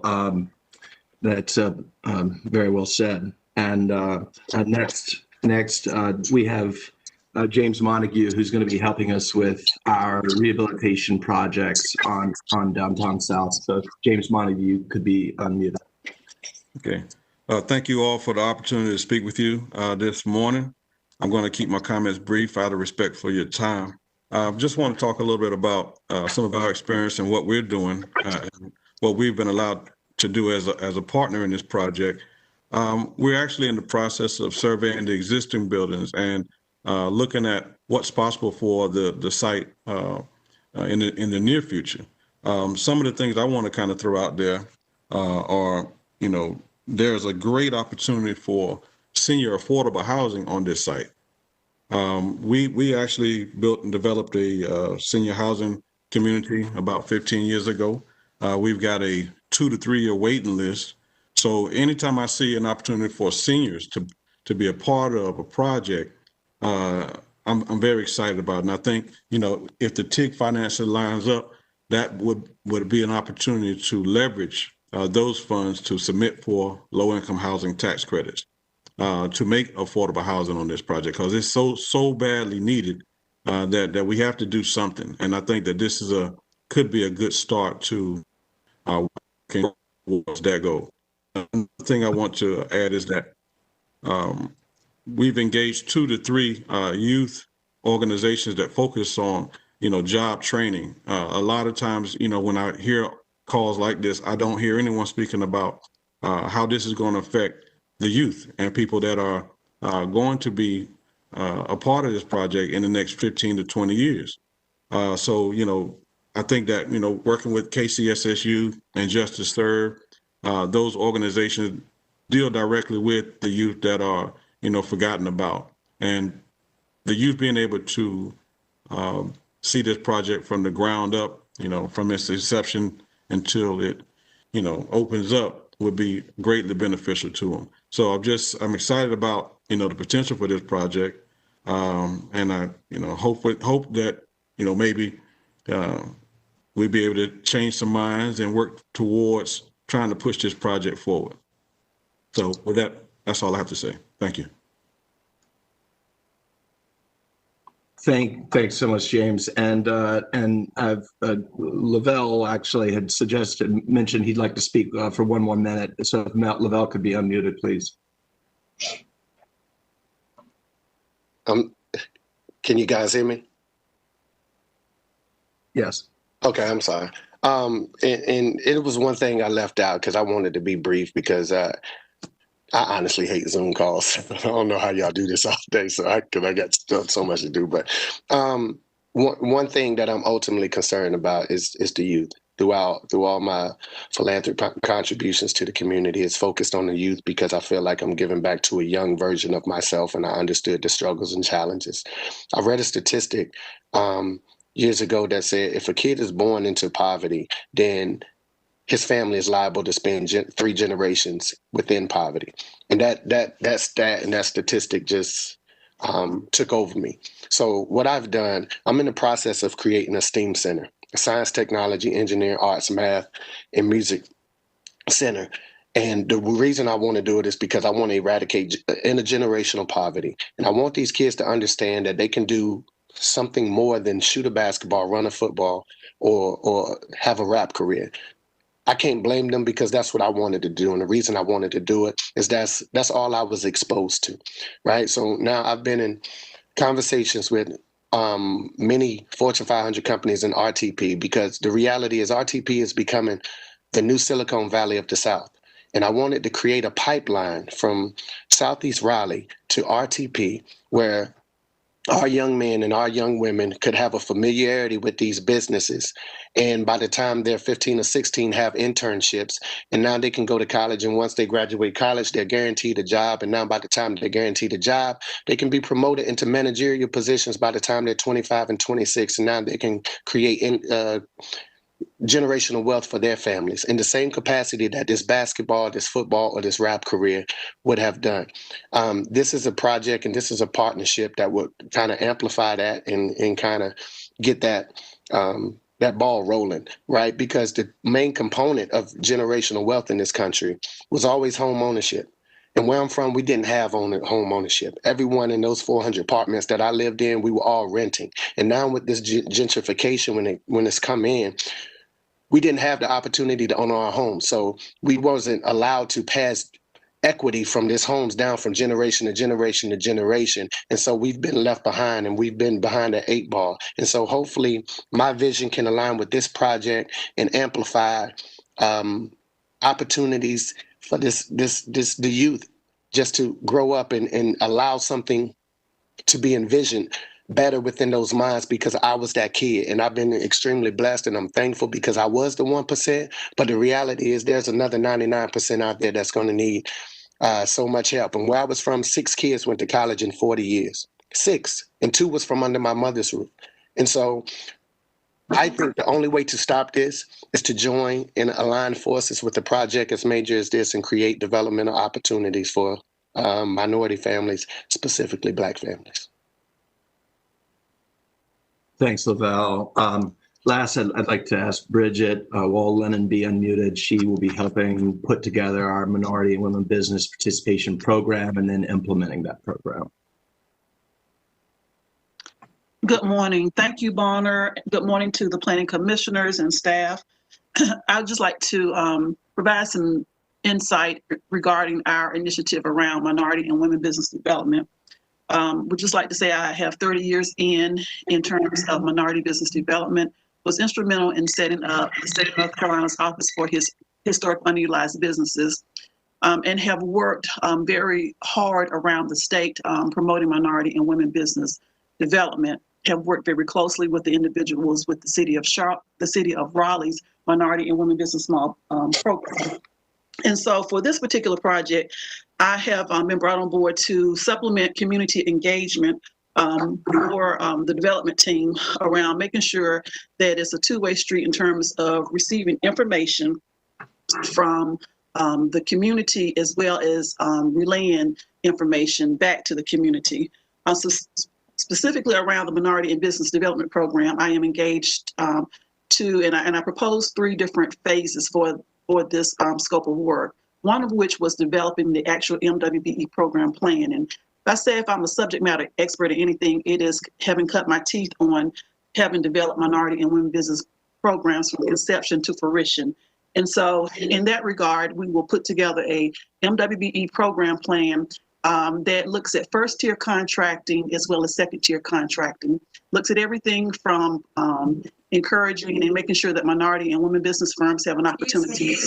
Miss Paul Lennon, the Yes. 26 minutes has expired, and I hate to cut you off. I do want to be respectful of everybody's time, including the applicants that follow you. Without objection, if it's the commission's will, I'd like to grant another 30 seconds for her to finish her thoughts. Thank you. Okay, you may proceed. Thank you. Let me just wrap it up and say that you have a subject matter expert at the table with the development team who will look at developing this MWBE program, again, like I said, from conception to fruition, from construction to also making sure that we have a voice at the table regarding minority business participation from retail, with the retail space, as well as making sure that anything around concessions, around just construction, architectural services, et cetera, that we are inclusive of minority and women business firms. And so with that, I will turn it back over. Thank you very much. So that concludes the time allotted to the applicant to speak. So we will transition to hearing from the public. But before we do that, I just wanted to take a moment and Chair Tomasulo had to step off, but I wanted to read a statement that he wanted to make. And that I know that the applicants that are following this case would really like to be heard today. And so he wanted to remind the applicants and all the community members that we are volunteers and that we understand the frustration of other applicants who want to be heard today. And this year has been especially tough since we didn't meet for a few months, which set us on a very delayed schedule. And then additionally, digital meetings make things much more challenging to run the meetings and to accommodate everybody. And we do ask for your patience. And so with that, I would ask if we could hear from the first person from the public. Thank you. Yes, we have one person signed up in favor, Jen Truman. Hi, y'all. I want to thank you for your time and today and all the meetings for your careful consideration of this rezoning and all the rezonings. This one in particular is very close to home for me, literally, because I live in Carolina Pines. And as a neighbor to the project, we've known about this project for longer than y'all, I think. Leaders in our CAC and community were active in asking for projects like this in the Southern Gateway study and in the BRT studies, in the Dix Park studies. We've sat with Bonner at our CAC meetings and talked about this. We'd hoped for more conversations. I think we all did in 2020. But we believe that the commitment to continued meetings is precedent setting and a way to ensure that those conversations continue. We've also watched as the rest of the city learned about this project that's in our backyard and made it a point to use our backyards as their talking points for every issue on their lists. When this case first appeared, I asked you for careful consideration. I sent a list of things I thought the community was concerned about and I wanted you guys to raise, and you have, and many folks have. And I've also seen them be addressed by the project, and I'm heartened recently to see the conditions and see that those things have been addressed that we've asked for. And I think many people in the community are now to a point where we feel that we can say yes to this rezoning. So today I wanted to speak for this rezoning as a member of the community to ask you to vote for this case because it's an opportunity. It's an opportunity to enact goals set forth by the community through the Southern Gateway study, where we ask for density and transit, an opportunity to invest and reconnect Southwest and Southeast Raleigh, an opportunity to invest in neighborhoods which have not seen investment from the city in the history of Raleigh. It took 25 years to get sidewalks on Carolina Pines Avenue.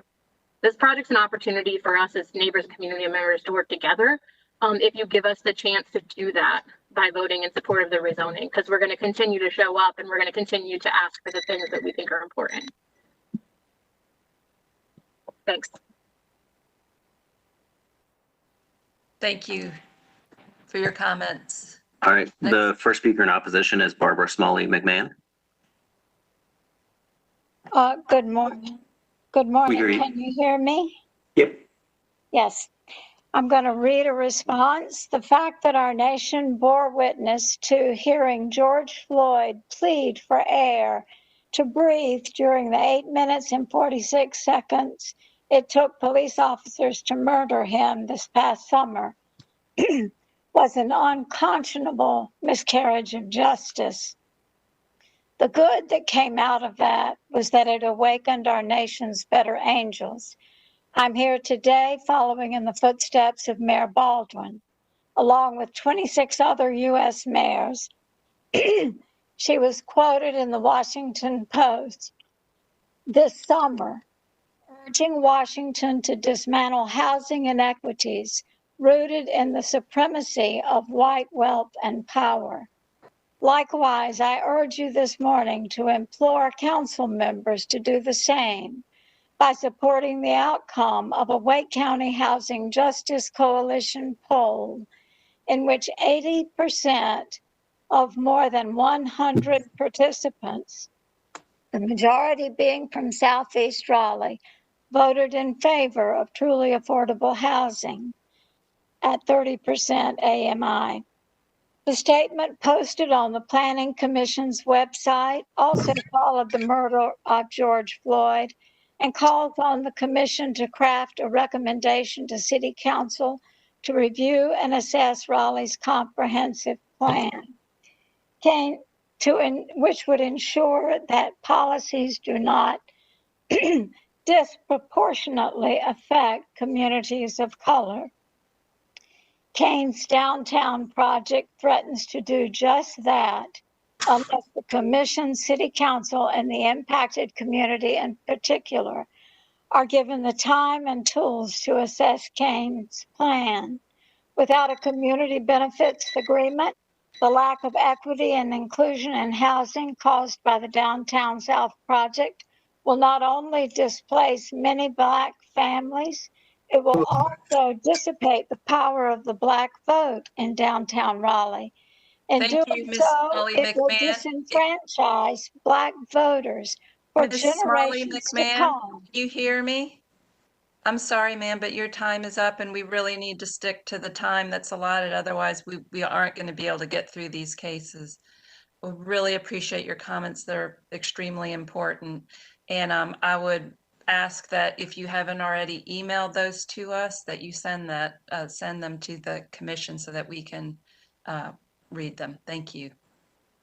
And I would ask as we move forward that everybody who's speaking to please watch the clock. It's on the screen if you're able to see it, and try to honor the 2-minute limit. And I apologize for having to put that constraint on something as important as this case and from hearing from the public. But as this is a planning commission, we have to also try to accommodate others that are on the agenda. And we have taken a lot of public comment already. So that's why we set this time limit. Thank you. Next caller or next commenter, please. The next speaker we have is Bob Geary. Good morning. Thank you, Chair Hicks.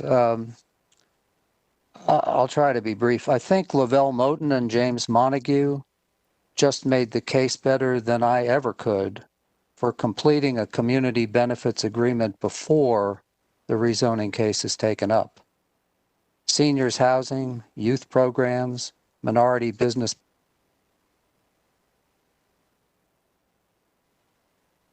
offered or assured by the rezoning application. In fact, I would say that the likely to occur.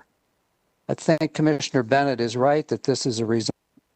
Bob, Mr. Geary, you're going in and out.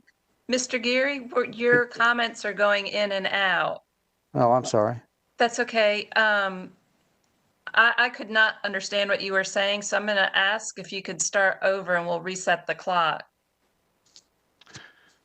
All right, let me. Thank you. Stand up, maybe that'll help. All right. I think Lavelle Moten and James Montague just made the case better than I ever could for completing a community benefits agreement before the rezoning case is taken up. Seniors housing, youth programs, minority business participation are all critical elements here, and none of them are offered or assured by the rezoning application. In fact, I'd say that the downtown scale of the proposal makes these important elements less likely to occur. I think Commissioner Bennett is right that this is a rezoning case before its time and before policies that would assure equitable development and transit-oriented development are in place. Let me say also that I think the community benefits offered in exchange for such a massive upzoning are pretty skimpy. Condition 17, the one about affordable housing, is especially lacking. Finally, I want to say that I appreciate the careful attention you've given this application, and I believe several of you have put your finger on the problem. Without a master plan, it is almost impossible to gauge the impacts of a project that seeks to be a new downtown. Measuring traffic impacts, flood impacts, gentrification, and displacement impacts without a master plan, it's really just guesswork. A project like this ought to be submitted as a plan development. Thank you. Thank you.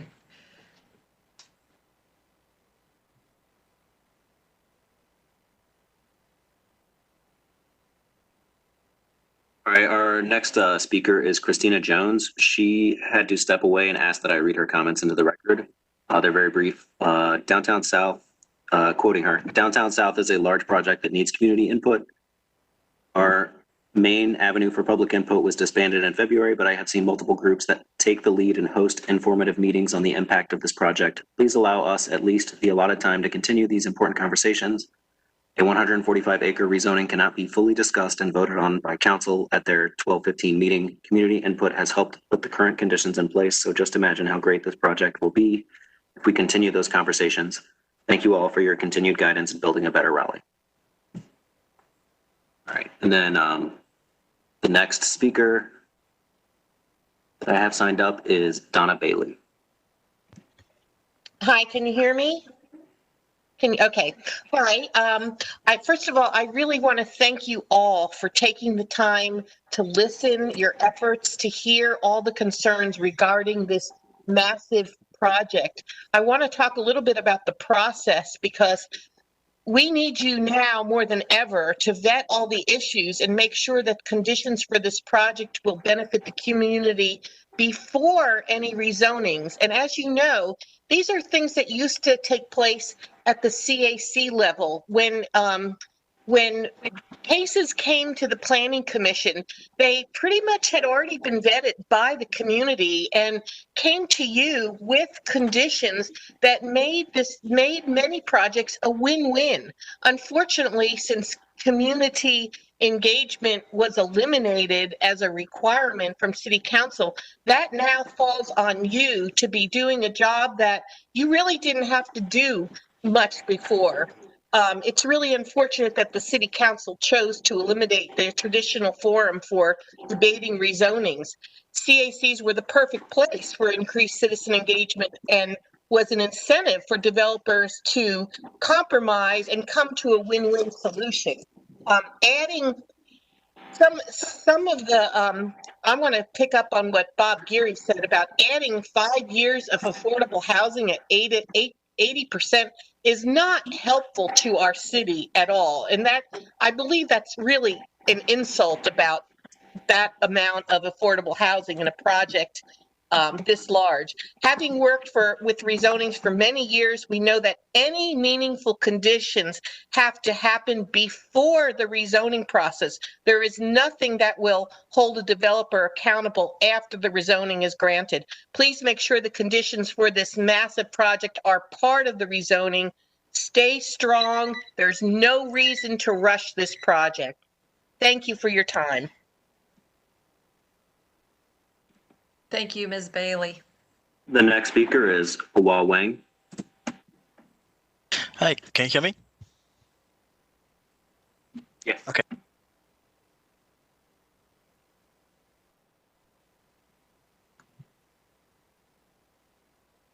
We cannot hear you now. Yeah, I was being muted. Oh, welcome back. Yep, thank you. Can we start over? So my name is Hua Huang. I'm a resident in Raleigh, and I'm writing in alignment with Wake County Housing Justice Coalition's call to delay the proceeding on the case Z1320. And before that, I just want to thank many of you who recognize the ongoing issue and information gap that's still present in this application. First, I want to bring bring to your attention that Governor Cooper's guiding principle on building resilience in North Carolina per Executive Order 80's plan to address climate change. These include, but are not limited to, acting quickly and decisively to reduce most harmful impact of climate change. That includes flooding, acting thoughtfully and collaboratively to develop equitable solutions for the most socially challenging effects of climate change, invest in safe, affordable, and connected communities, and support healthy communities and local identity. And so far, King has only really held 2 neighborhood meetings, and that's far from collaborative or equitable. The Wake County Housing Justice Coalition has held a public forum consisting of over 100 attendees, and many of whom will be directly impacted. And a public poll was done by the coalition, of which 84% wanted investment in low-income housing, 81% still expressed concern for flooding and gentrification. I don't believe the city should move forward with this proposal with this many people's concern for flood and gentrification to go unaddressed. And in terms of affordable housing, the discussion of generational wealth, youth, senior, and minority business programs seem to have just come up at this meeting. So where are they mentioned King Realty's conditions? And how many of the impact residents have been informed about this? I am for minority business and generational wealth for use in impacted communities, but I have not heard any enforceable commitment to connect these great visions in these details. So I think the point made by the applicant today make a strong case that more time is needed to establish more details for this plan. And we need to think about this in terms of benefit of people and not the corporate. So please call for delay on the zoning case so the city can better commit to a more extensive outreach and engagement and better equitable solution. Thank you very much. Thank you very much.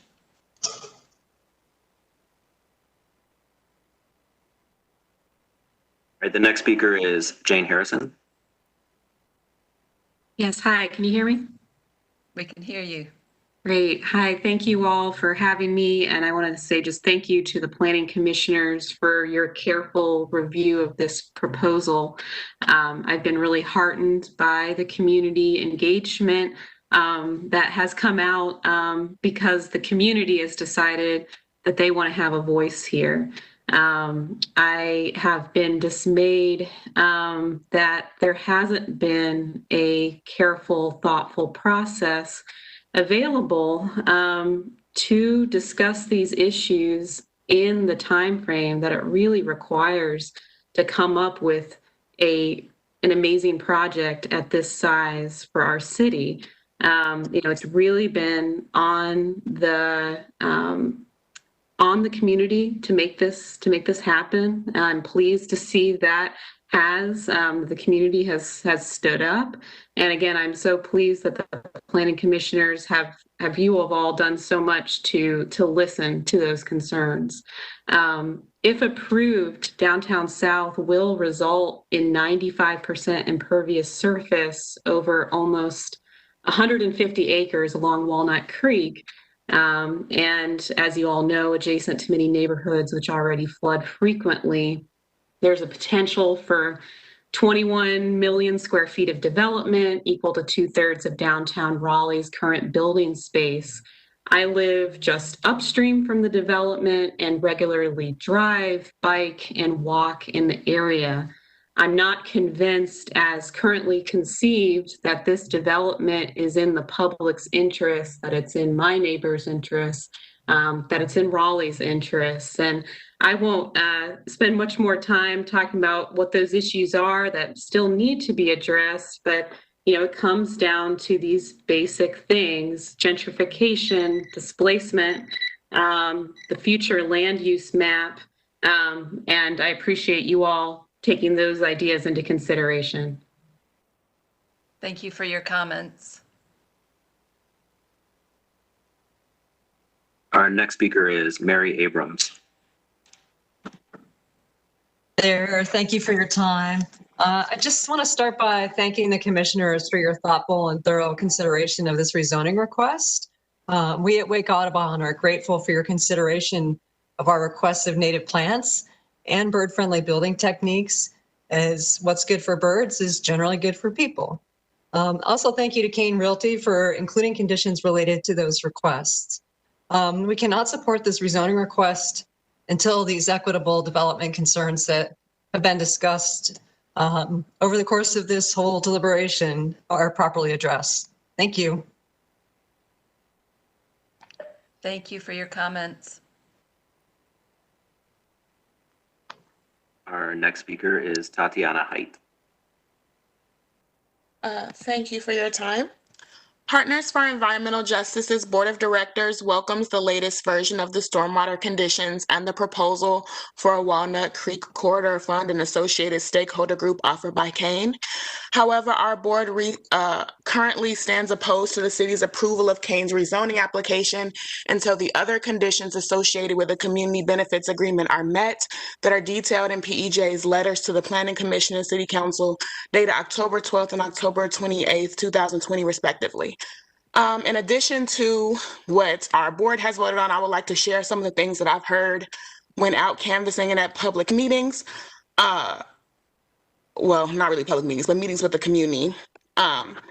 So some of the things that people have said they would like to see are housing for 30 to 50% AMI, affordable housing, grocery stores, drug stores, and things people need close by, community gardens, health centers, affordable clinics, and things that bring people together, more access to public transportation, playgrounds or things for kids, and again, more affordable grocery stores nearby, not luxury grocery stores.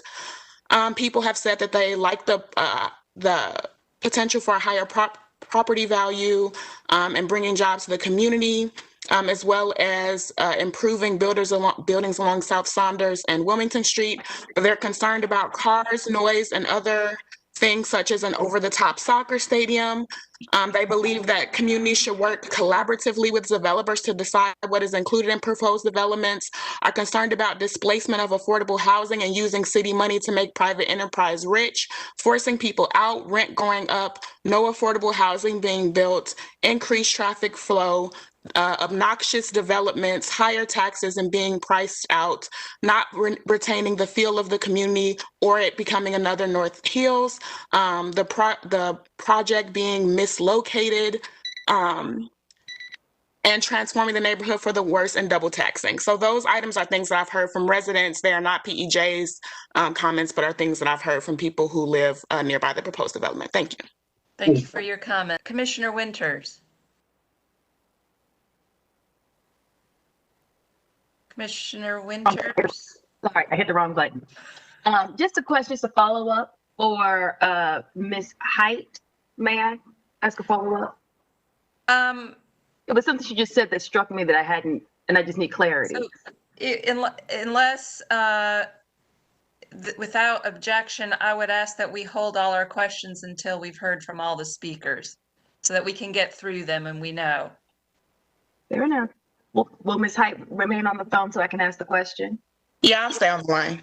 Thank you. I appreciate y'all's flexibility in trying to follow this process this way. Thank you. All right, our next speaker is Wanda Gilbert Coker. Good morning. Can you hear me? Yes, we can hear you. Thank you. Okay, my name is Wanda Gilbert Coker, and I live in Southeast Raleigh in District C. I would like to thank you all, the planning commissioners, for having the desire to listen attentively and act with intentions. As an impacted person and a member of the Wake County Housing Justice Coalition who fights against the injustices of gentrification, displacement, erasure of Black culture, and ethnic cleansing, I come to you with the tears and agony of my Black and Indigenous ancestors who experienced a long history of racism in the United States as well as Raleigh, North Carolina. Thus, we implore all of you to recommend strong and actual protections that will benefit the Black community and not continue to exploit us. We ask that you recommend that the Downtown South project is delayed until the Black and Brown community members in Southeast Raleigh have been thoroughly engaged and informed. We ask that you all insist that the city of Raleigh, John Kane, and all partners involved invest in an extensive noise, gentrification, displacement, and traffic studies before any more developments continue in this area. Because history has shown us how whites have used the words like anticipate and and twisted legalisms to take advantage of Black, Indigenous people, as well as those who are too poor to defend themselves. Thank you.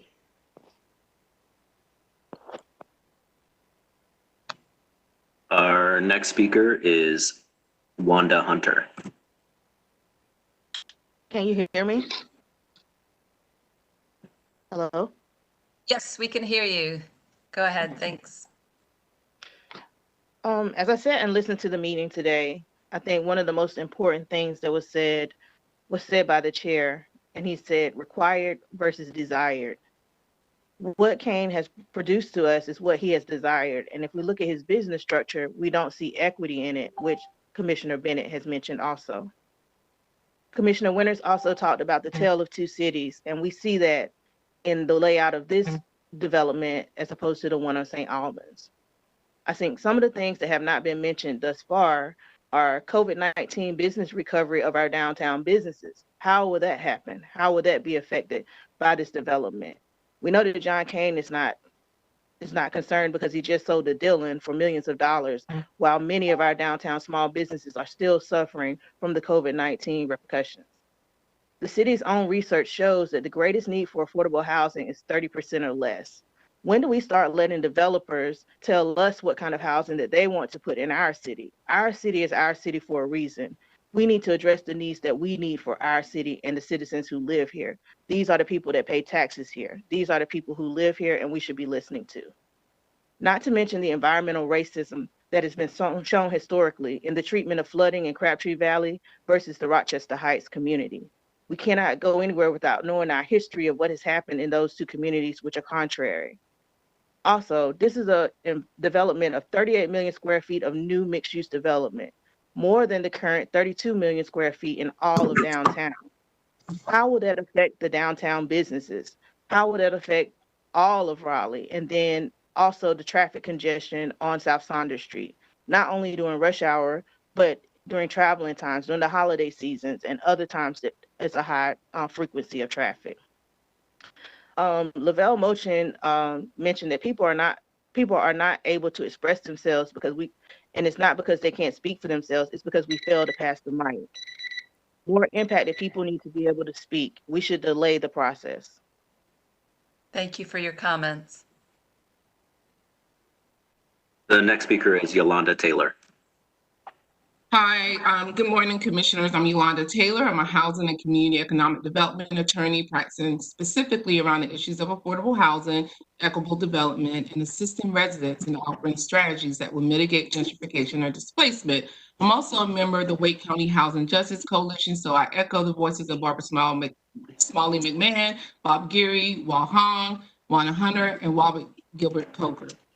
Regardless of how many times a citizen has spoken, residents' voices should be heard repeatedly because this is the only way we can engage fully in democracy and hold elected and appointed officials accountable. Equitable zoning and land use strategies are important to ensuring the preservation of naturally occurring affordable housing and the creation of affordable housing. The mere fact that the proposed site is an opportunity zone underlines the highly economic distress characteristic of this area. So any major development like the one being proposed can cause a huge economic shock to existing and long-time residents. Therefore, in addition to the city considering, or this commission considering, a traffic analysis and a watershed analysis, I'm here to offer an equity analysis. In doing so, I recommend that the commissioners, in considering how you will vote, analyze whether the intensity of the expected growth caused by this project is likely to have on displacement of marginalized populations, which are mostly communities, Black communities. Is the expected growth caused by this development likely to have an impact on marginalized populations' access to key determinants of physical, social, and economic well-being? Well, if high-end restaurants and amenities are created near an area that is low wealth, how will they actually access these new amenities? Also, if current residents are pushed out to the county or less urban areas where there is not adequate public transportation, there will be less access to important neighborhood amenities. I had a client who recently lost her home because a developer purchased duplex villages, and the only affordable housing that she was able to find was in Henderson, North Carolina. I will submit my additional comments. to the commission and later to the city council. Thank you. Thank you very much. I appreciate you adhering to the time constraint. All right, I mistakenly missed one speaker earlier in support. The final speaker is Chris Bass. Good morning, everyone. I'm Chris Bass. I'm the owner of Chris Bass Engineering and the now semi-famous author of this stormwater request letter. And since the first time when I spoke and submitted that letter, I haven't spoken since then, so I thought I would give at least a quick update. I think everyone recognizes here, and it sounds like the public also, that a lot of progress has been made on the stormwater components of this. The conditions that are included now in the latest version address everything that we asked for in our original letter. So I'm very pleased with that part of it, and I want people to know that. And Kane has also agreed to be really a partner and an investor in the future of the Walnut Creek corridor. I think that this fund that is being established as part of the rezoning conditions is innovative and really a landmark opportunity. That this fund is not just like a way of generating some money to be spent, but it's a way of attracting others and attracting of other funds and other attention into this corridor. And I think our vision for it is that it could eventually be used to realize millions of dollars in ecological and flood control benefits. And lastly, I will just offer to answer questions about the stormwater items. I know that they're on people's minds. So commission and the public, if you want to ask me questions, you can do so or email me and I'll follow up. Thank you. Thank you for your comments. Ray, does that conclude all the speakers from the public? Yes, that's all the speakers that I had signed up. Okay, great. Thank you. Okay. With that, I see lots of hands raised. So I think we can bring it back to the table. I think Commissioner Winters, you wanted to speak a while back, so I'll give you the table. Thank you. I wanted to go back to Ms. Height. My question was about, you mentioned the project being mislocated. Can you clarify what that means, please? Yes, one of the neighbors that I spoke to when I was out canvassing this Friday said that he just didn't feel like the project was in the right place. He said that there is a lot of character in the community and that he's seen a lot of houses get torn down in the neighborhood instead of just allowing it to maintain its current value and just kind of improving what the neighbors already have. So he didn't feel like that development should be placed where it is currently because he just felt like it was kind of out of character for the neighborhood. He felt like it's just rich kind of residential area and that this big mega development would kind of throw off the current feel of the neighborhood. Okay, and what neighborhood was that, please? We were around the Mount Hope Cemetery, the blocks over there. I can't remember exactly what street his particular house was on, although I could go back and okay. I just wanted clarity on that statement and the area that you were referring to. Right. So yeah, and I want to just again hone that after the PEJ statement, everything that I read was just comments that I heard from people in the community, not my own comments or the comments of PEJ. Okay, and just a follow-up question, because you did say something that was interesting about the Mount Hope Cemetery. So Chris, is that area going to be in jeopardy? What do you mean by in jeopardy? Well, you were talking about, well, it was my question to Chris in terms of the area in which you were speaking. With the flooding issue, just making sure that the area of the Mount Hope Cemetery will not be in jeopardy with any of the runoff or the flooding or anything else that's coming that could occur due to the building. Because I never thought about the Mount Hope, the cemetery area, just making sure that that's going to remain safe is what I wanted to just confirm. Okay, yeah, so I would, I don't think the concerns from that were particularly about flooding, that it was just concerns about the general essence of the neighborhood in general. So I was out canvassing with other of our partner organizations because while Partners for Environmental Justice, our original mission was rooted in flooding, we stand in solidarity with the other organizations who are concerned about other community issues as well as it relates to this project. So we wanted to make sure that we hear all of the perspectives and concerns that people have, whether they be about flooding or beyond. Okay, Commissioner Lampman, Commissioner Winters, were you done? Okay. I didn't want to cut you off. Commissioner Lampman, I think you had your hand up earlier. I'm okay for right now. I'm okay, thanks. All right. Seeing no further questions or comments, I would like to entertain a motion. Commissioner McIntosh? I'm sorry, I'd like to make a comment before a motion is made. I've been really disturbed by the equity washing in this project's marketing materials, and I believe they obscure the content of its legal documents. This rezoning application shows a vicious disregard for equity and fairness. The application's refusal to acknowledge and mitigate the upheaval and damage that this project will bring to our social fabric is not healthy for our city. Thank you, Commissioner McIntosh. Commissioner Fox. Thank you for that, Commissioner McIntosh. That helps me. I'm going to edit my comments accordingly since you just covered part of it. I'd like to make a motion to deny Z1320 as it is not reasonable and in the public interest in its current form. It is inconsistent with comprehensive plan policies related to zoning and infrastructure impacts, transportation impacts, level of service, zoning for housing, and equitable development.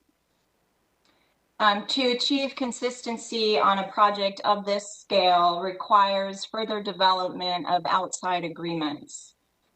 Some of those agreements and technical revisions to the conditions might include additional clarity of development intensity and impacts on areas A and B specifically, associated transportation infrastructure improvements to address that development intensity, additional public benefits, including increased affordable housing, public amenities and public programs, workforce training and local hiring, elements to honor the historically Black communities in the area, and additional community involvement in design and decision-making and prioritization of infrastructure improvements. Additionally, this motion includes a recommendation for the development of policies to address the approval process for large development projects seeking public partnership or public subsidy. This may include and take the form of policies related to development agreements, special assessment districts, additional information about tax increment grants, or similar. Excuse me, thank you. Commissioner Miller. Second. All right, we have a motion by Commissioner Fox and a second by Commissioner Miller. Any further comments or discussion before we take a vote? Commissioner Lampman. I wonder if there might be an opportunity to, I know this is coming before the council here very soon. I'd like to see some opportunities to address some of the needs that were expressed. I think it's disheartening that the process of this entire project, which we all know, not enough time has been spent on working with the community and really making this a positive outcome, because I feel like it's unfortunate if there is a risk that, you know, this won't go through, that there is no investment in downtown South. And I think that that in itself is very disappointing. But I do absolutely 100% agree that the way this has gone about without the lack of engagement, without engagement of the community, it just shows this importance of valuing people and just as much as you would value investors, if not more. I just find this whole thing disappointing, because I think that there is general opportunity here for Raleigh, but you can't do it at the expense of people. So sorry, that's just my overall statement. Thanks. Thank you, Commissioner Lampman. Commissioner Winters. Thank you. I'd also like to add that the outpouring that we have seen across the city has been overwhelming and necessary, as well as within the community. Of the community that is also being impacted. And I also encourage our fellow residents to keep this same energy when it comes to when you're seeing something like this. Even if it does not directly impact you, it is still impacting our fellow neighbors. And one day, the way Raleigh is growing, it very well could be you. So let's be very mindful of what's happening and being engaged about it and being proactive about it. And also looking at the situation maybe from another lens. With all due respect to the comment that was made about the development that was happening in one CAC, that's well defined, and I understand the desires that are necessary, but also keeping being mindful that while you may want a grocery store, someone else is not wanting to do the backstroke just to go and get their mail, and just being sensitive to the differences in geography, and being mindful and also championing those differences, and let's build a bridge together, as opposed to, you know, I got what I need and I'm good, because we're trying to build a Raleigh that is better for everyone, and not just my four corners and I'm fine. So I encourage everyone to continue this energy and continue this pace, especially in the lapse of CACs, that you are your own best advocate and we are our own best advocate. So thank you. Thank you, Commissioner Winters. Commissioner Bennett. Thank you. I said most of what I needed to say earlier, but I just wanted to underscore the importance of the comp plan review, looking at it through an equity lens. I know that's coming. I'm excited about it coming, but I think the conversations that we have had around this rezoning and the comments we've heard from the public underscore the need to prioritize that, because I think if some of those policies might have been in place, this might have gone differently. It might not have, but I just want to underscore the importance of looking at these rezonings through an equity lens, maybe even requiring some type of equity analysis, as one of the callers mentioned. For something this big, I really think it's important. I also appreciate the outpouring from the community, from community organizations. It has been encouraging. I hope it will continue. And I've been, as I listen to this, I keep thinking of a quote that's like one of my favorite quotes. And I've tried to govern everything I've ever done by this quote. And it's, our prime responsibility in life is to help others. And if we can't help them, at least don't hurt them. That strikes me because I feel like this rezoning at this time, and I said I think it's just before its time, has the potential to hurt a lot of people. Perhaps the people that would be helped outnumber the people that would be hurt, but I think the significance of the people that would be hurt is enough that I have to vote no today, because I think the timing is wrong. And I think we would be hurting some of our most vulnerable people. And I just don't think we want to do that. Thank you, Commissioner Bennett. I wanted to make a couple comments too before we take a vote. I want to thank all of the public that has emailed us, been on the phone, participated, asked for specific requests, done their research. You know, we've gotten a tremendous amount of feedback that's been extremely important and vital to this process. I'd like to thank the applicant for listening to some of those items and improving the case. I think this case does have the potential to be transformational in a positive way. Unfortunately, it's not ready yet. It's not there yet. And I want to remind fellow commissioners that the task of the Planning Commission is to review a case on the facts that are presented to us within the parameters of the items that we are supposed to review. And unfortunately, it's not the Planning Commission's job to design or develop an application. And additionally, I want to recognize that it's been a heavy burden on the community to shape what this project should be. And that process isn't really supposed to take place during the Planning Commission. That's something that should really take place before it gets to us for review. And so with our charge and our task to review a case based on the facts that we are provided, it's a difficult choice. I think this project could be really great for the surrounding community, for the city, but it's just not there yet. It's not developed fully to do that job. And in my opinion, should be a planned development and not a rezoning. And so unfortunately, it doesn't address a lot of these issues that were raised related to equitable development.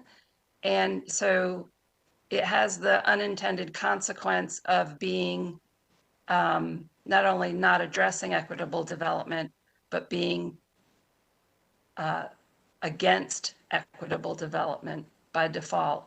And so that's very dangerous. And that's not the city that our comprehensive plan says we want to be.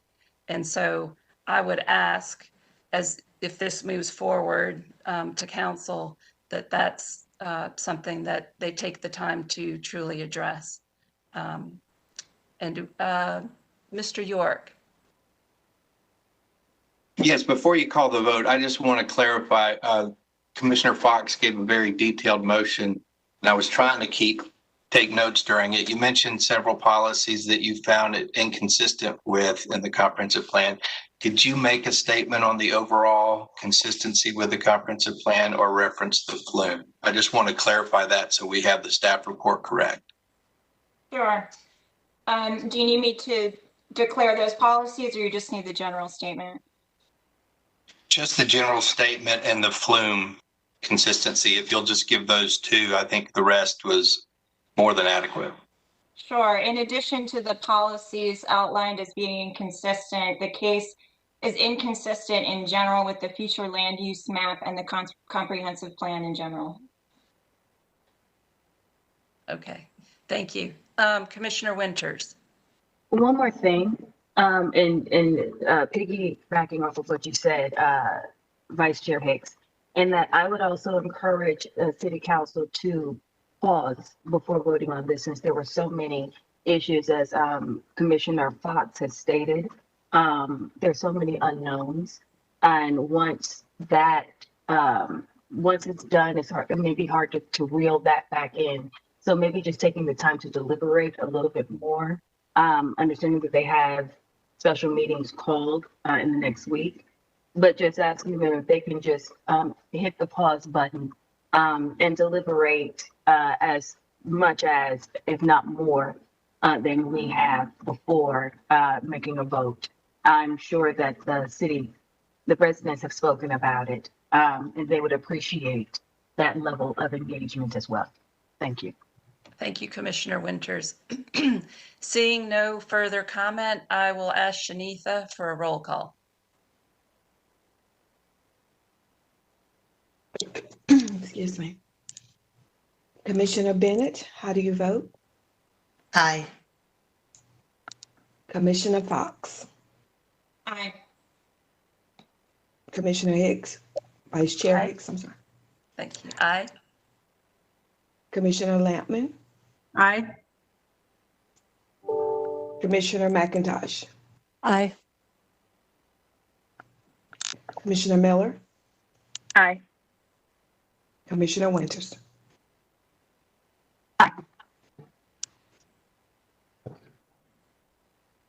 I'd also like to state that Matt Tomasulo is here on call. I stepped out, and I also vote aye. Thank you, Chair Tomasulo. So the vote is unanimous. Thank you, everybody, for all the time and work that has gone into reviewing this case, to staff, to the applicant, to the public, and to my fellow commissioners. And with that, we will move on to the next case. Item D2, case Z3520, Wade Avenue. This is a request to rezone approximately 2 acres from R4 and R6 to residential mixed use, 3 stories, conditional use.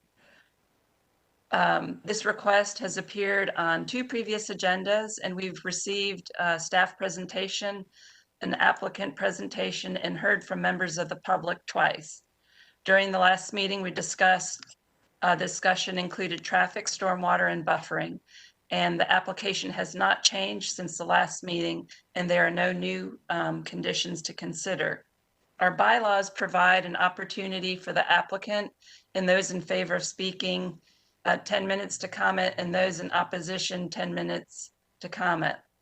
This opportunity occurred at the last Planning Commission meeting, and since there's no new information, I would like to keep the conversation at the table today. So,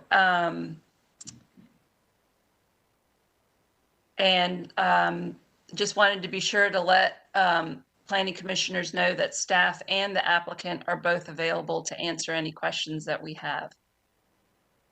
And so with that, I will take any questions or comments from commissioners, and I'd be asked that you be recognized to speak.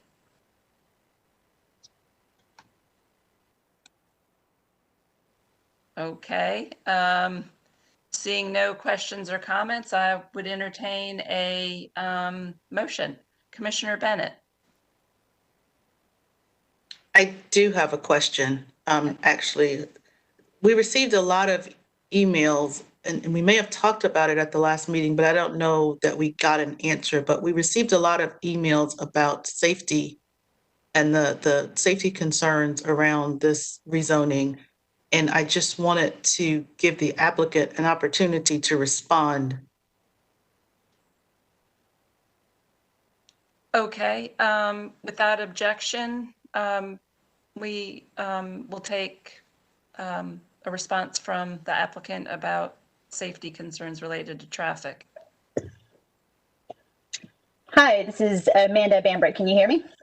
Yes, we can hear you. Hey, good morning, everybody. Yeah, so with respect to traffic, I also have our engineer on as well, Andy Petty, if he would like to jump in as well. What I really say here, I want to emphasize a couple of quick things and be mindful of everyone's time. We have discussed, that the additional traffic really would add 0.5% to what is existing on Wade Avenue today, which I believe is about 35,000 trips a day. 11 peak trips in the morning, 15 in the evening. I do want to emphasize something that I'm not sure was as clear as it could have been earlier, is the project is adding a deceleration lane, which we understand hasn't really happened on Wade Avenue in quite some time. I followed up with our engineering team yesterday to clarify a couple of questions we had received. And essentially, based on the transportation code, Wade is a 4-lane divided avenue. So based on the calculations there, we are going to be required to dedicate 22 feet, 13 of which will consist of pavement to actually create the lane. We also expect this to be echoed in the DOT requirements for the driveway permit. And then, the remainder of that area is dedicated to curb and guttering and sidewalk and things like that. So, we are providing the additional taper there to make the entry safer. I also wanted to emphasize as well that I actually, I had created some updated slides that y'all know this area. We really kind of talked about it, and I'm not sure that the cut through kind of scenario that the neighbors had illustrated, really would be, I guess it's the 7th slide there. So if you kind of take a look here, we recognize those roads are narrow. Again, we think the trip generation is going to be minimal, but we think that instead of cutting through and dodging within that existing neighborhood, if you really look as you're going towards downtown, the Overland Loop is probably the best way to kick people back left. And quite frankly, if you have a bigger vehicle or a delivery truck or anything like that, I mean, that would be probably the more recognized path and certainly less resistant. But I do think there's a safe way to get back left here. So I just wanted to point that out.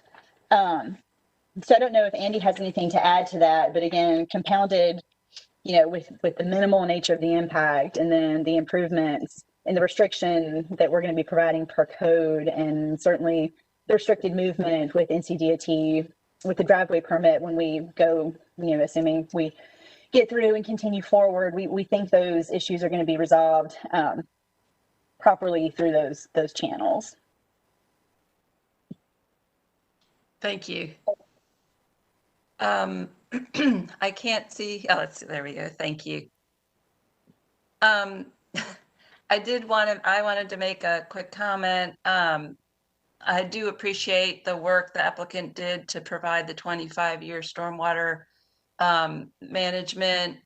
And I think that the pull off or the widening of the lane into this property will actually really improve the safety that currently exists, both in its existing condition and its by right development potential. I'm inclined to think that Oberlin Loop would actually be the safest way to turn around. And the neighborhood does have the option, should cut through traffic really be an issue, to petition for traffic calming, should that need arise. Not that that's probably the best solution going into it, but that is an option that's open to the folks that live there. I still have concerns about condition 12. I think it's just not enough specificity for the density and height that the applicant is asking for. It's common for us to get cases that go well above and beyond what the UDO requires in exchange for having a more dense rezoning. And additionally, because of the topography, anything that the applicant could have done to alleviate the buffering and transition, both with fencing and with vegetation, I think it could actually be a project that could fit in there, which I think this part of town needs more density. But I think that they just did not get to where they needed to be to ensure to the neighbors that the project would be sited in such a way and built in such a way that it would buffer the neighbors and protect them from feeling like they have a project that's looming over them. So those are my comments. And if there aren't any additional comments, I would entertain a motion. Commissioner Bennett. Tika, I'm sorry, Vice Chair Hicks. In response to your concern about that condition, is the applicant willing to revisit it? We can ask them, yes. Would the applicant be willing to revisit that condition, condition 12? So this is Amanda again, and I do have Josh Swindell on the phone as well on behalf of the applicant. I think a couple of things here that I know I've talked to a handful of you about this case and kind of where we are in the process. I believe condition 12 was specifically tailored to address the comments of those two specific property owners. The concern here is because of the topography, and Andy jump in as well, is that without some sort of limitation here, nobody really wants, a wall that is structurally so massive for multiple reasons. But also, generally speaking, I think we're kind of at the point with this case where we're respectfully requesting a vote today so that we can continue kind of moving through the system. Thank you. Commissioner O'Haver. And just to confirm, again, going back from my notes from the last meeting, that, and remembering some of the emails, the concern is it's a 50-foot height limit, but there's some concern about the way the grade drops off and that 50 feet becomes something greater due to the topography. Is that correct? That's correct. And I think additionally, part of the property had been cleared cut before this application came through. So potentially it just leaves a kind of a barren transition between the property and the neighbors. And can, as a follow-up, Vice Chair Hicks, can the applicant speak to or remind us again what those setbacks and buffer requirements are along that property line that they're going to be required to adhere to? Yeah, so Ray, can you unmute Andy Petty, please? He can speak to landscaping moving forward as well as those setbacks and issues with respect to grade. Hey, this is Andy Petty, over at Curry Engineering. A couple things I wanted to touch on. One was the buffers. This is the transitional yard buffer that we're talking about. So the Raleigh code, and Matt Clemmer, anybody at the city can step in and correct me because they know the code better than I, but the way that we've interpreted that code is with it being a transitional yard, there's different types within that transitional yard that allows us to do narrow widths, medium widths, and really large widths. And within those different widths become different requirements. And the narrow width, you put in a physical structure that basically creates that opacity through a structure, a wall of some sort. When you get to, and I think that narrow width is 10 feet. When you get to 20 foot, which is defined as the medium width, you can reduce that from a wall to say a fence with some vegetation. And then if you wanted to go a longer width, a wider width, then you could just eliminate the physical structure itself and go to all vegetation. At this point, we're still working with things on what those widths are, but we've been playing around within that narrow to medium width. In some areas, we were able to hit the medium width, in some areas we're not. And we're kind of playing around with that with our site plan. As respect to the 50 feet, I think it's also important to note with the topography change, Raleigh does have codes in there about average grade and how we have to actually kind of stay within our 50-foot limit based off of average grade, which does consider the existing grade as well. So once we get in there into our detailed design, we're going to have to go in and figure out what that limitation is, whether it's the existing grade or if it's the proposed grade, depending on whether we're cutting or filling. So I think that's also something to consider. And I believe Raleigh put that in their code to help with these kinds of issues and preventing people from towering over others. So with that, I'm happy to answer any other questions.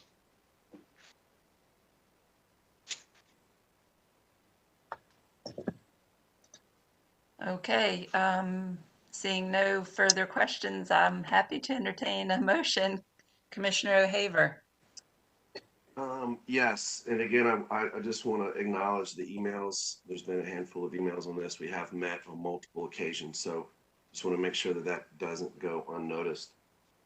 I due to the fact that we talked about the traffic, the 0.5% overall increase.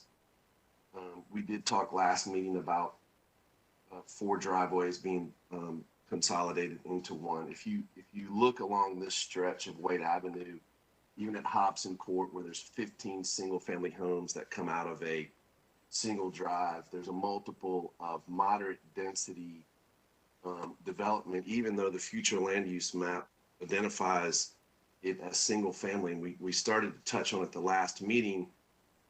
I was really leaning against this project initially until I realized, again, still being a freshman commissioner here, but kind of getting my feet, that the future land use map is mapped to existing conditions. And if you look, I'm looking at Google Earth right now, there's quite a bit of moderate density built along Wade Avenue. I think that the proximity to JC Park, again, sort of the decel lane, there are some concerns about the height. I understand that, but I do understand also the average grade.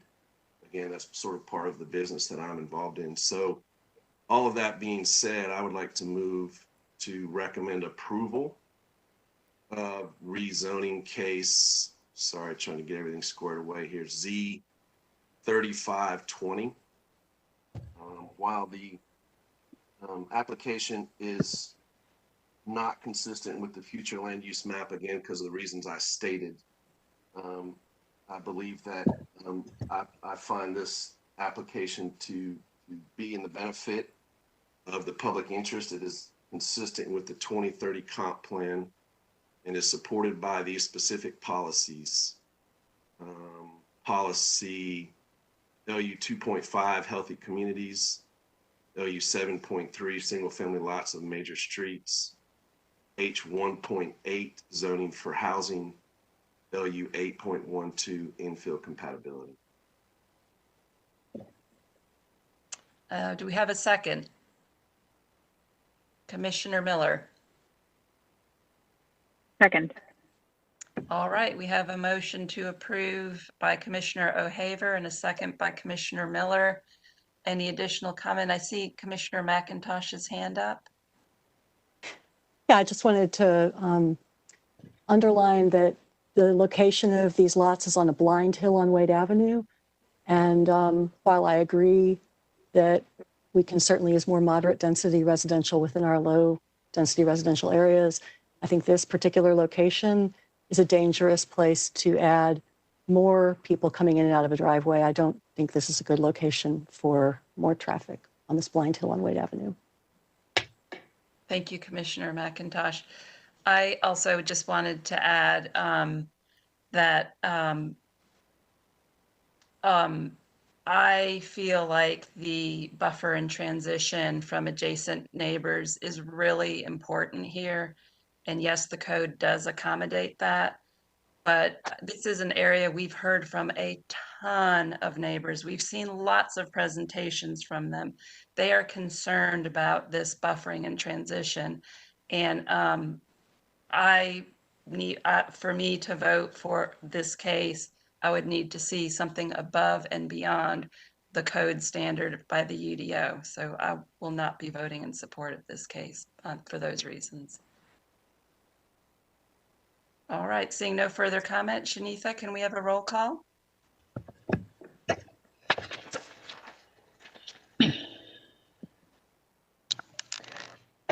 Excuse me. Commissioner Bennett, how do you vote? Aye.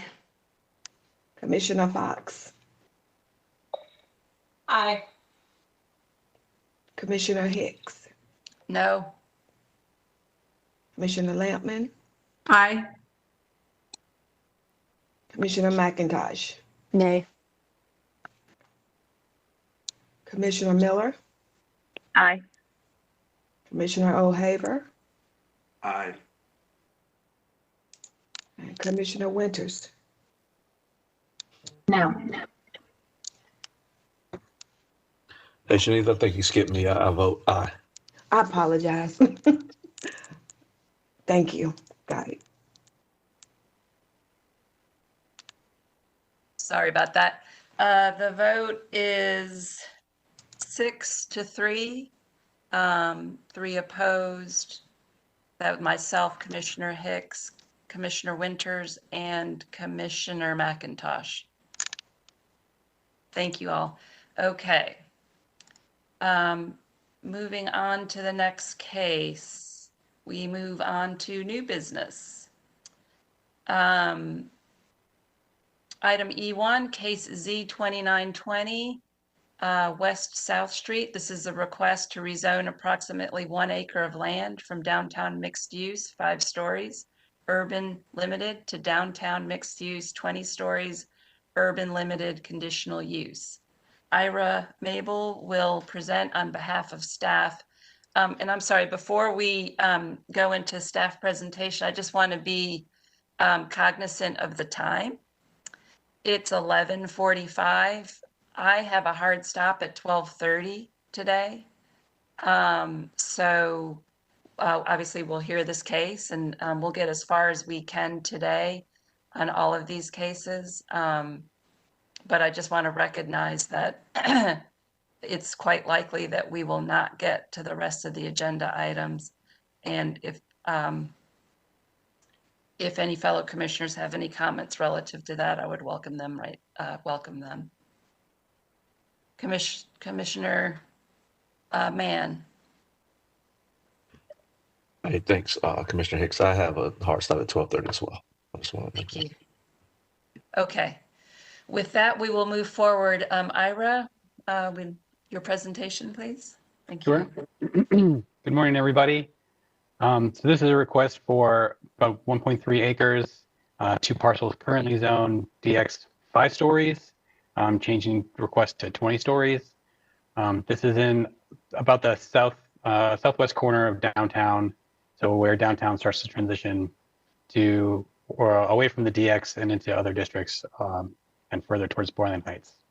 Your deadline for this is in February. You can skip ahead 3 slides, John. So this site is sort of diagonal from Red Hat Amphitheater, although there's the elevated rail line in between. And across the street, across South Street from the Heritage Park development, which is a Raleigh Housing Authority development. And currently on the site, as you can see there's a small commercial building and a church, and quite a bit of surface parking. And that other 4-ish story building just to the west there is a self-service storage.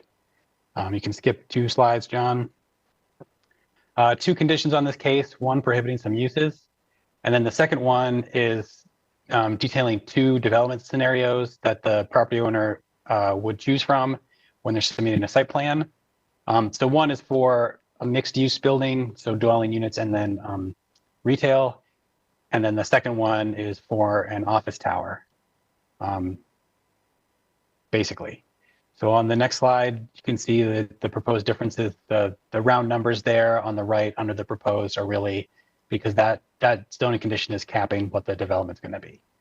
So although the change is from 5 stories to 20, it's not a full 4-fold increase necessarily because of that of entitlement because of that condition. You can skip ahead 2 slides, John. This site is in the Downtown West Gateway Small Area Plan in the Convention Center sub-district. And so what that says is that intense uses to support the amphitheater and the Raleigh Convention Center and other sort of high intensity uses in that part of downtown are okay here. And in fact recommends a minimum height and density of 4 stories and 30 units per acre. So a bit different than other policies where we're recommending maximums. Can skip ahead 2 more slides. That is consistent with the future land use map I'll just mention, which is Central Business District, which recommends downtown mixed use. Also consistent with the urban form map, which shows it as downtown. So the urban limited frontage, which exists today and would be retained, is consistent with that.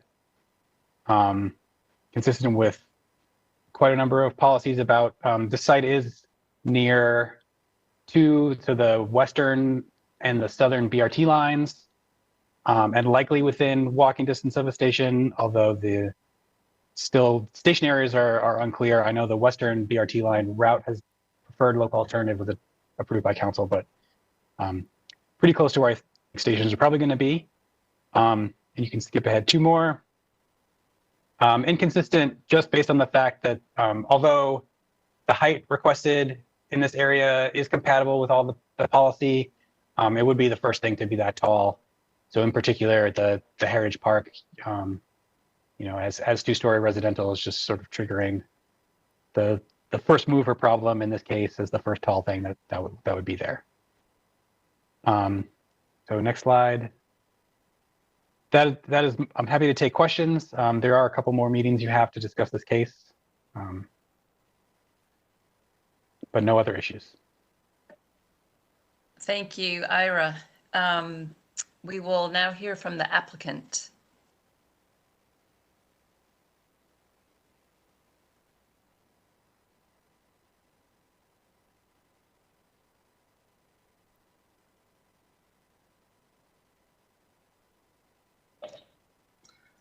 Great. Good morning, Madam Chair, members of the Planning Commission. This is Michael Birch with Longleaf Law Partners. With me on the call this morning as well with the property owner is Adam Stifel, Jake Baum, and Victoria Coates. If you could go to the next slide, one more.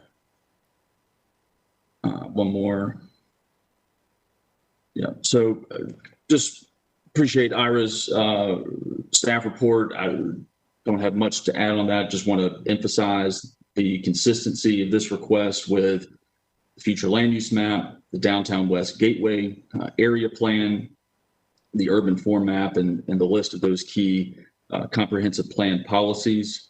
I want to acknowledge that you know, all of those policies call for higher intensity along Dawson Street, specifically that area plan. There is, you know, specific guidance for greater intensity along Dawson Street. If you go to the next slide, you'll note that there is 20-story zoning directly across Dawson Street from us. There, both the Red Hat Amphitheater, the property on the south side of Lenore Street, which the city recently purchased, as well as kind of off this map to the southeast. All of that is zoned 20 stories as well. I want to note from a policy standpoint that this call for higher intensity in this area was recently reinforced by the comprehensive plan amendment to the urban form map, which kind of amended a number of maps to be consistent with the city's most up-to-date BRT and transit plans. And that was adopted in November of last year. And then secondly, I want to note from a policy standpoint that the comprehensive plan in the downtown element has a map called the Downtown Transition Areas. And it maps specifically those areas that you would see transitions down to height, down from, you know, from a height standpoint. And I want to note that this property is not at all within the transition area. And essentially this whole block bounded by Dawson and West there is not within the transition zone. It is the block to the west of that where you see the transition from a policy standpoint. I do want to touch on Ira's comment regarding compatibility and appreciate the acknowledgement of kind of the first mover problem. But you may recall when the self-storage facility got developed, there was quite an uproar and kind of loud disappointment, largely from a use standpoint, that there is something kind of a dead use along these corridors that are, you know, hoped to be a little more active from a pedestrian standpoint, connecting this side of downtown to, you know, the more core of downtown. And what we're proposing, again, it will be an active use that will put folks on the street. But there was also kind of disappointment from a height standpoint there as well. And then Heritage Park, we acknowledge that currently it is 2 stories and currently it is zoned RX3. But I also want to make everyone aware that the Raleigh Housing Authority has been planning for redevelopment of this site.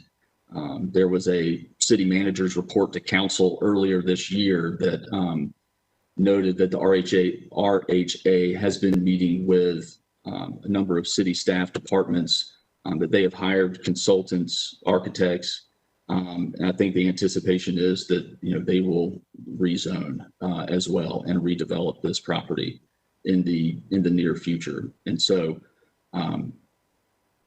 given the age of those buildings, they're almost 50 years old, and given kind of the planning of RHA, we expect that to redevelop. And I'll just note that that property is also in the central business district from a future land use map standpoint, if you go to the next slide. So you can get a sense of this area being still within kind of the central business district. We're over 400 feet from kind of that moderate density on the west side of West Street. And so, again, we think from a public benefit standpoint, reasonable in the public interest. Again, we're locating additional housing opportunities here in close proximity to downtown, within walking distance to existing transit, as well as proximate to future BRT. And we are consistent with the area plan and a number of the policies that Ira identified. So with that, that is our presentation. Again, myself and the ownership team are here to answer any questions that the commission may have. Thank you, Mr. Birch. I believe there is no one from the public to speak. Is that correct, Ray?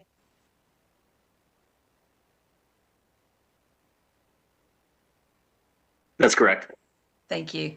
Okay. So with that, I will allow for questions and comments from the commissioners.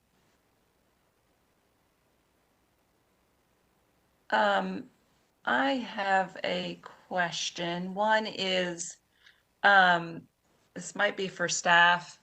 What are there transparency requirements for this site? And if so, what are they? There are transparency requirements for, this is Ira Maple, sorry. There are transparency requirements for urban frontages, which includes urban limited, that are above standard for the building type.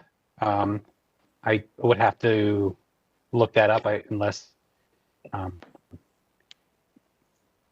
Travis or Kim can quote those numbers off the top of their heads.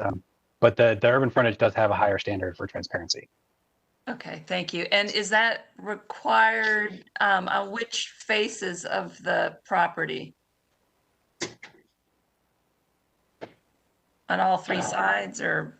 So, Madam Chair, this is Michael Birch. I can answer yes. both of those. So, so transparency is driven by building type. I don't believe frontage enhances that, but the fact that we are in the DX district does. So our transparency requirements in the DX district along our public street frontages, so it's at Lenore, South, and Dawson, will be 66%. Okay. Which is the highest standard, anywhere in the city. Thank you very much. I have a question for you while I have you. I noticed that there's some high impact uses that are still permitted by the conditioning, and I have some concerns due to the site's proximity to the Heritage Park residential development. And I'm wondering if there's any discussion or if you'd be willing to further limit some uses like telecommunication towers, commercial parking lots, remote parking lots, dorms, fraternities, sororities, pawn shops, additional self-service storage, and vehicle repairs, both minor and major.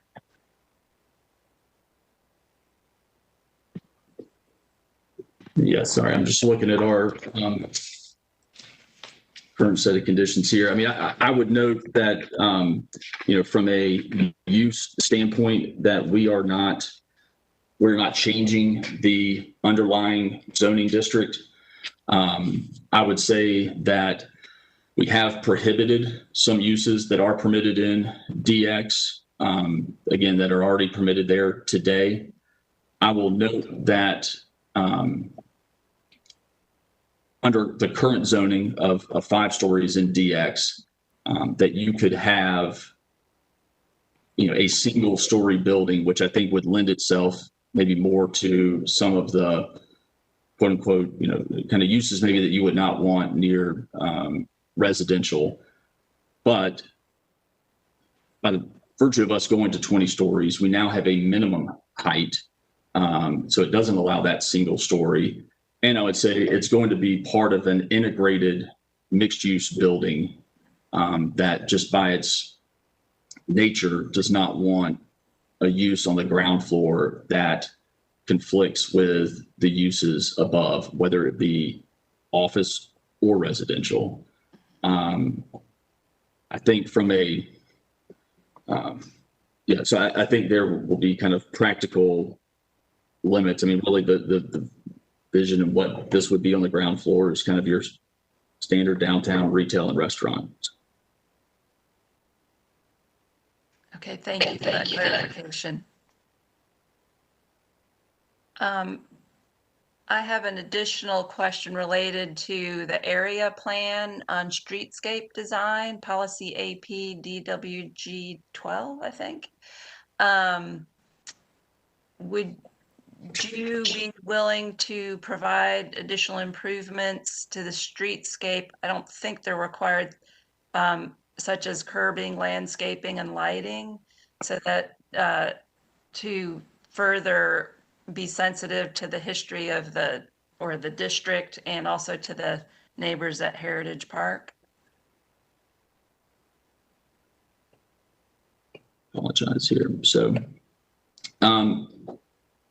this is one of those difficult things to deal with at the zoning stage, because if you look at, let's see, maybe you switch onto my presentation screen and go to kind of a zoomed in aerial, you'll note that, I'll just give it a second here. Maybe that's slide 4. So you'll note kind of on the property to our west, which was developed under the UDO, you can see, and this was developed under, administrative site plan, no rezoning. You'll note that they front both on Lenore and South, similar to the subject property. And you'll notice the different streetscape treatment. And so staff at the administrative level has the discretion to dictate what streetscape is appropriate based on context and street type. And so I think similar to the property to our west, there's that interest for that wider sidewalk with the tree grates, whereas the streetscape on South Street is different. And so I think that there is probably both a requirement dictated by staff at the site plan level to be context sensitive from a streetscape standpoint. So I think we would want to not necessarily preserve that flexibility necessarily for us, but both from a staff standpoint, and that's typically something that gets worked out at site plan. And there's a little bit difference here given that we're on Dawson. So we're going to have have a transition from, the streetscape that's desired along Dawson to along South Street as well. So, but I think that to your point, I think that is kind of built into the process. Okay, thank you. All right. If there are no further questions or comments, I'm happy to entertain a motion.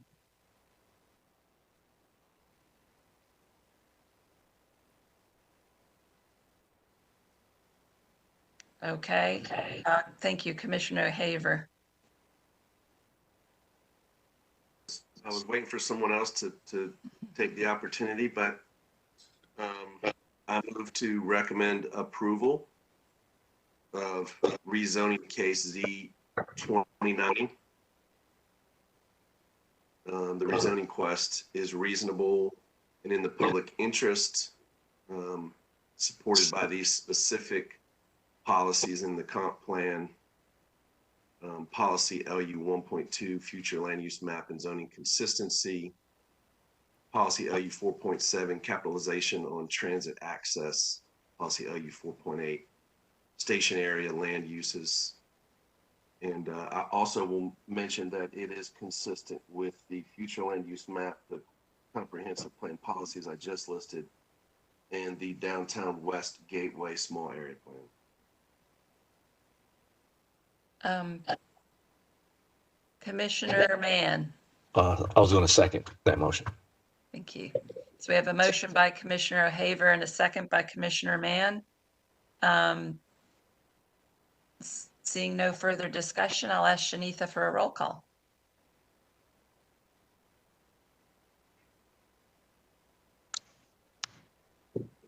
Commissioner Bennett, how do you vote? Aye. Commissioner Fox? Aye.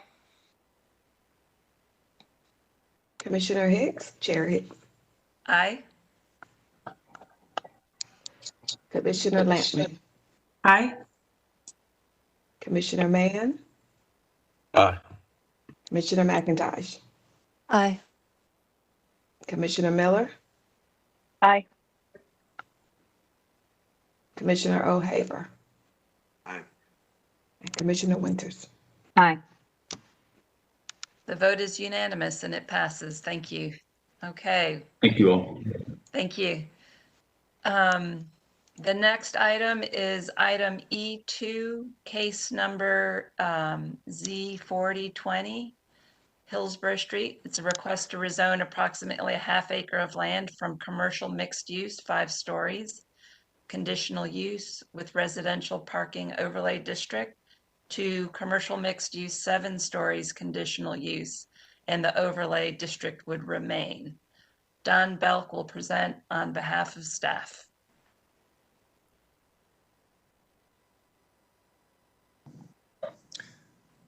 Thank you, Madam Chair. This request is to rezone the parcel at 1912 Hillsborough Street from CX5CU to the CX7CU with the special parking residential overlay district as noted.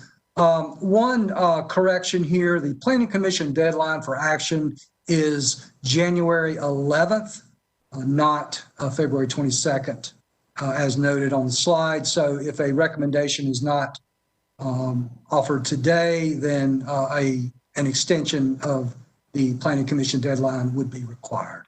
Next slide, please. Zoning in this area is a mix of commercial neighborhood and office and residential mixed uses, and there's the Cameron Park residential area close by. As you can see from the aerial, Cameron Park to the east of the site, also the prominence of NC State University along Hillsborough Street, and other commercial and institutional activities. Closer in, note the YMCA complex and the Doubletree Hotel, along with Cameron Park. Some streetscape views looking to the southeast along Hillsborough Street at the Pullen traffic circle, and the second view looking south on Oberlin toward the Pullen traffic circle as well. Other streetscape views as noted, Groveland Avenue, I'll point out, this is a one-way entrance to the residential neighborhood to the north-northeast. A number of conditions proposed for this case. The applicant has removed many of the higher impact uses otherwise permitted in CH, and they have also limited the square footage of retail, restaurant, and personal service uses in the proposal, not to exceed 6,000 square feet.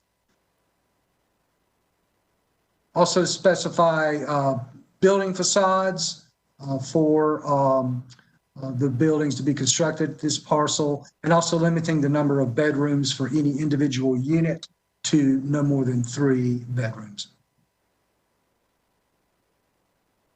Also specifying details for portions of any building without a ground level active use,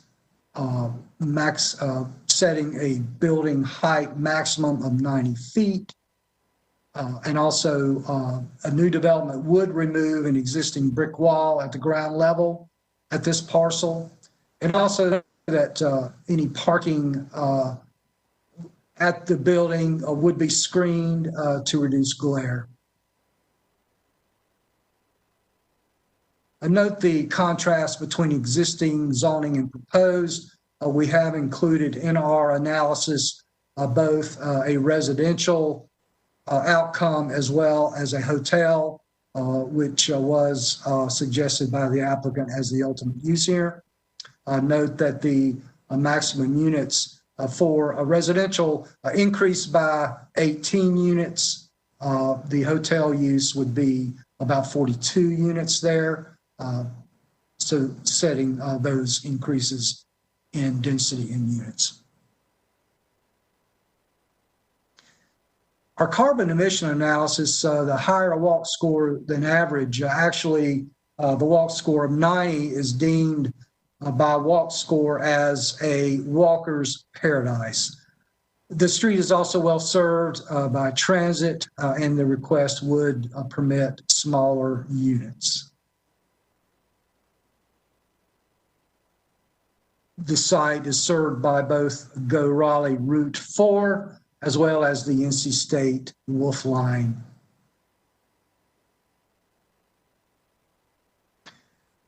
It checks all the boxes on the affordability analysis. It does not include subsidized units, but does permit smaller lots in a variety of housing types. It is within walking distance of transit. The proposal is inconsistent with neighborhood mixed use, as it is a commercial mixed use request. However, that does reflect the existing zoning, and the change here would be from CX5 to CX7.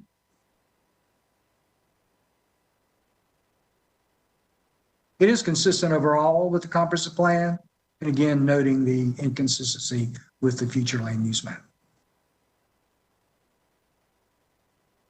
Of the consistent policies, 19 of the 22 policies identified are consistent.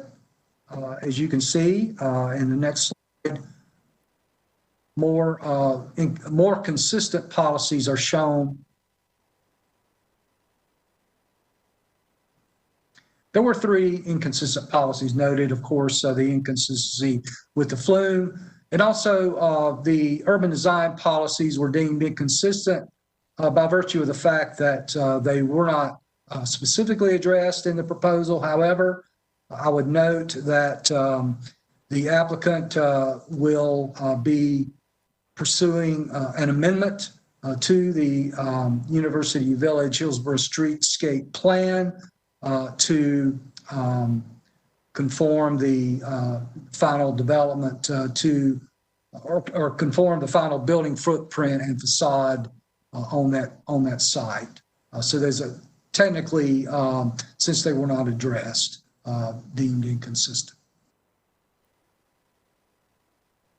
Again, this deadline for action is incorrect. The deadline for action is January 11th, 2021. And again, without a recommendation today, an extension of the Planning Commission deadline would be required. And those are all the questions. That concludes my presentation. I'll be happy to answer any questions, and the applicants are standing by as well. Thank you. Next, we'll hear from Molly Stewart presenting on behalf of the applicant. Thank you, Chair Hicks. This is Molly Stewart from Morningstar Law Group. I apologize for the barking dog in the background. I think someone is on that.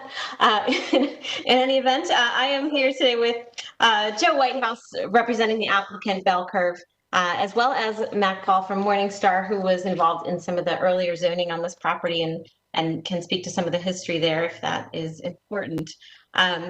So in addition to what we heard from Mr. Belk, I just want to talk a little bit about some of the outreach to neighbors as well as our response to that outreach. There was, in addition to the 2 neighborhood meetings, additional discussions with neighbors and attendance at meetings. And in response to that, there were some changes to the conditions we had initially proposed. And so I just want to go through a few of those changes.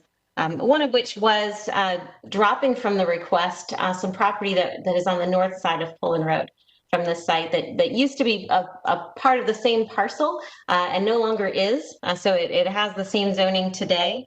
And we had just rolled it into this request. But at the request of the neighbors, we went ahead and dropped that so that this request doesn't impact that parcel. In addition, although we had initially limited height in feet to 110 feet, in addition to the 7 stories. Based on feedback from the neighbors, we again dropped that to 90 feet. And I'll just note that today, 80 feet are permitted under the 5-story height limit. And so limiting it to 90 feet means that what we're requesting today is an additional 10 feet of height over what is permitted today. We also added a zoning condition to screen the parking levels to reduce any glare, just to make sure that we don't have that impact. As Mr. Belk mentioned, we had actually incorporated in our initial conditions some streetscape relevant items, and actually at staff's request, we had to drop those in order to address them in a streetscape plan amendment.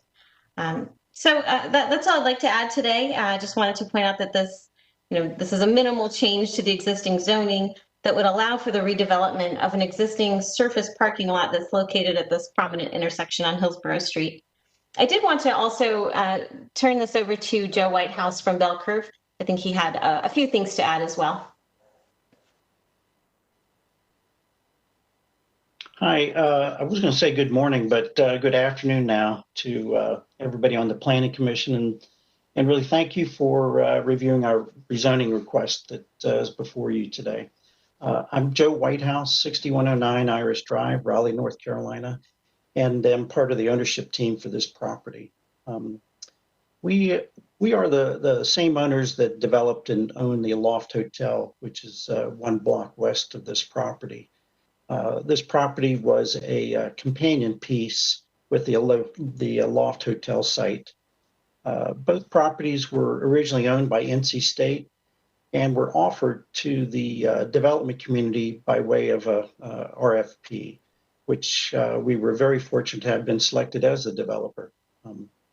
You may remember, but this area was pretty run down. There was a plasma center, a pawn shop, a head shop, among other uses. And NC State wanted to protect the entrance to the university and what has happened and what was happening around their iconic bell tower. And so we very much understand the importance of the site along Hillsborough Street. We've had a long history of being involved in Hillsborough Street from one of the partners, their families owned a number of properties here since the early 70s. You may also remember that we had rezoned both these properties. The Aloft Hotel site was rezoned to 7 stories, and this property we're discussing today was approved for 5 stories on February 3rd, 2015. Both rezonings were unanimously approved by the City Council. So now, why are we rezoning this property to 7 stories today? We have looked at a number of different uses for this property for the past 8 years. Including apartments, condominiums, an office building. And now we've really settled in on a companion hotel to the Aloft. This property is a difficult property to develop, both from its shape, the size, and the extensive grades around the site. And this site is an island of commercial property. So it's surrounded by right-of-way, surrounded by additional commercial and institutional property, and then finally bounded by residential property. It's an extremely unique site in this nature, as the residential property is well well behind what is normally adjacent to a property of this sort. Earlier this year, the City Council approved text change 1319, which modified the height standards, which no longer allows parking levels within a building to be exempt from being counted as a story.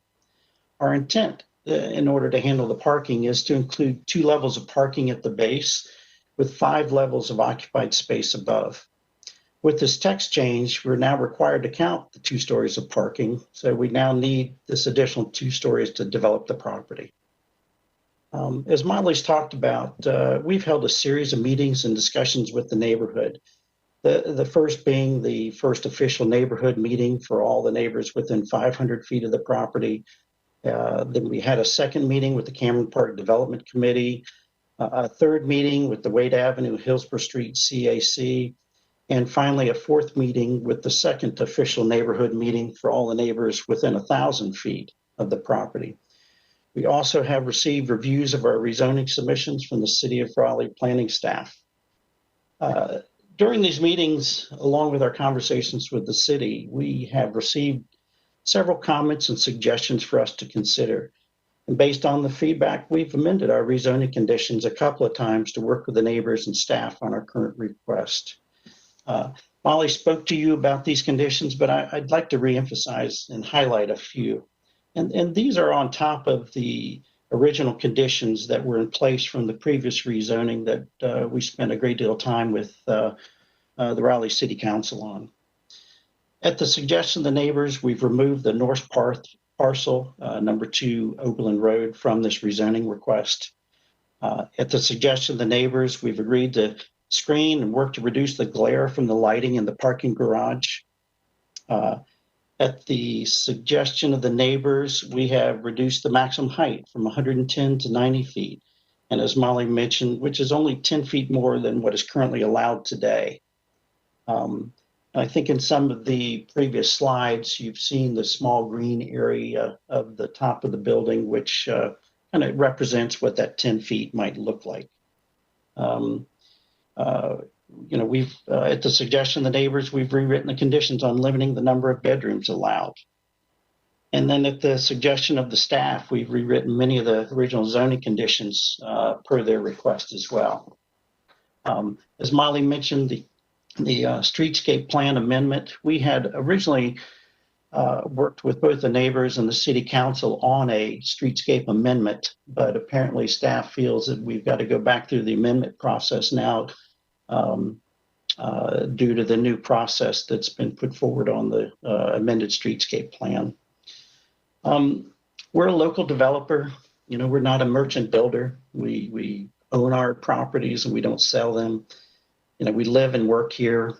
Our partnership and my partners takes great interest in what we develop and what we're adding to the fabric of the community.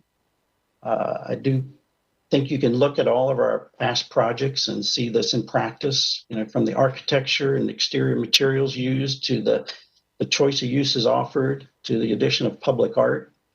And this property is no different. We look forward to developing a property that we all can appreciate and enjoy. We have worked to respond in a positive fashion to the comments we've received and to enable this property to be developed. We've maintained the previous conditions we worked on with both the neighbors and the past council. We've received positive comments now on the revisions from our neighbors, and I trust that each of you have also received the letter of support from Gus Gussler at the Players Retreat. I appreciate your time to review our request today and would be happy to answer any questions you may have. Thank you. Thank you very much. Okay. I believe there's no one else signed up to speak on this matter today. So with that, I will allow for questions and comments from commissioners. Commissioner Fox. Can staff clarify the sequence of amending the streetscape plan? Yes. That is stated in TC 1719 that the approval of a new plan or modification of the existing streetscape plan does require the Planning Commission review and approval. Today, and I'll ask my colleagues to verify this, but I do not believe that we have undertaken this process previously. So this would be a test case of the streetscape process.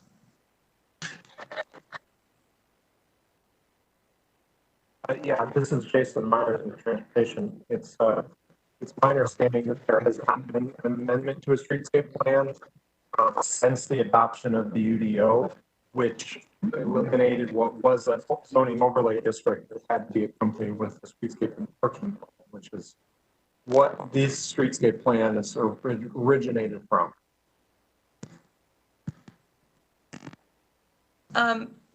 Mr. Myers, can you repeat that? You were sort of going in and out.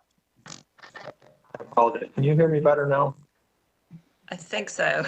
Okay. I said that it is my understanding that this, if submitted, will be the first streetscape plan amendment submitted for review since the adoption of the Unified Development Ordinance in 2013. And before that time, there was a zoning overlay district that had to be accompanied with a streetscape plan. And it's my understanding that the streetscape plan that's in effect for this parcel dates to that older code. And so those could be basically done through zoning conditions. Now, this new text change has set up a new process to either amend streetscape plans or to take new streetscape plans. Does that answer your question?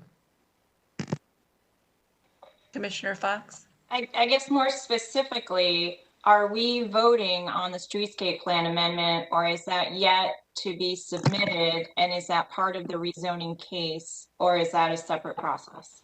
That is a separate process. Okay. The applicant was stating that their original conditions amended or attempted to amend the streetscape plan because of the process set forth in the text change. They were required to remove those conditions and apparently will be, excuse me, and apparently will be seeking a streetscape plan amendment through that process at a later time, which I believe goes to Planning Commission for review. I may need to have somebody else in planning confirm that. This is Carter Pettibone. Yes, you're correct, Jason. It would come back to the Planning Commission before it goes to City Council for approval. It sort of works like a rezoning case where you'd have a pre-submittal meeting with staff, a neighborhood meeting with neighbors, and then staff review, Planning Commission review, and then City Council. Thank you. And are the amendments to the streetscape plan to address the existing elevation of the adjacent road, the new road? I think that you should ask that question of the applicant.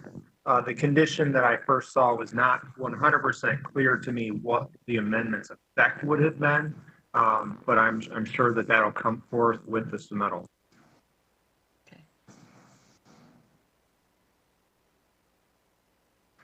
This is Molly Stewart. Chair Hicks, would you like me to address that question? That'd be great. Thank you.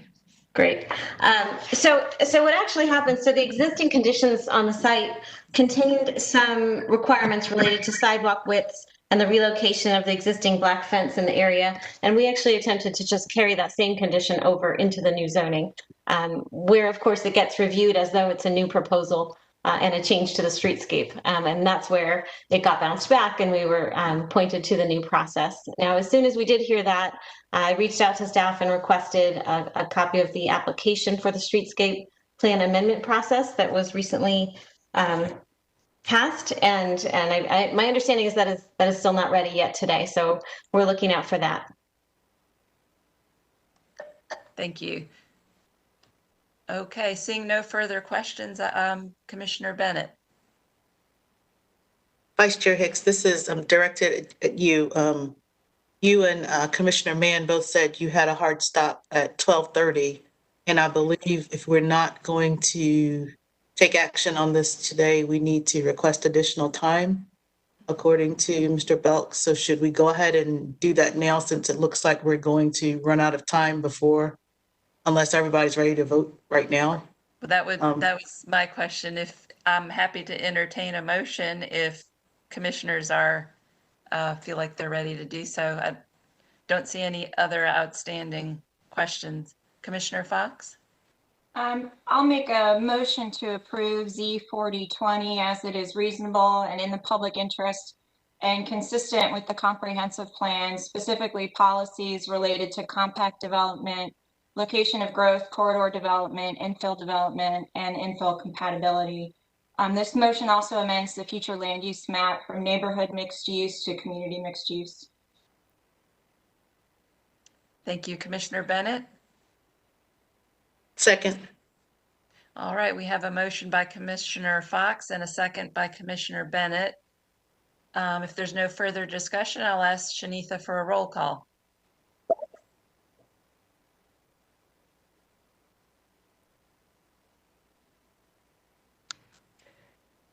Commissioner Bennett, how do you vote? Aye. Commissioner Fox? Aye. Vice Chair Hicks? Aye. Commissioner Lampman? Aye. Commissioner McIntosh? Aye. Commissioner Miller?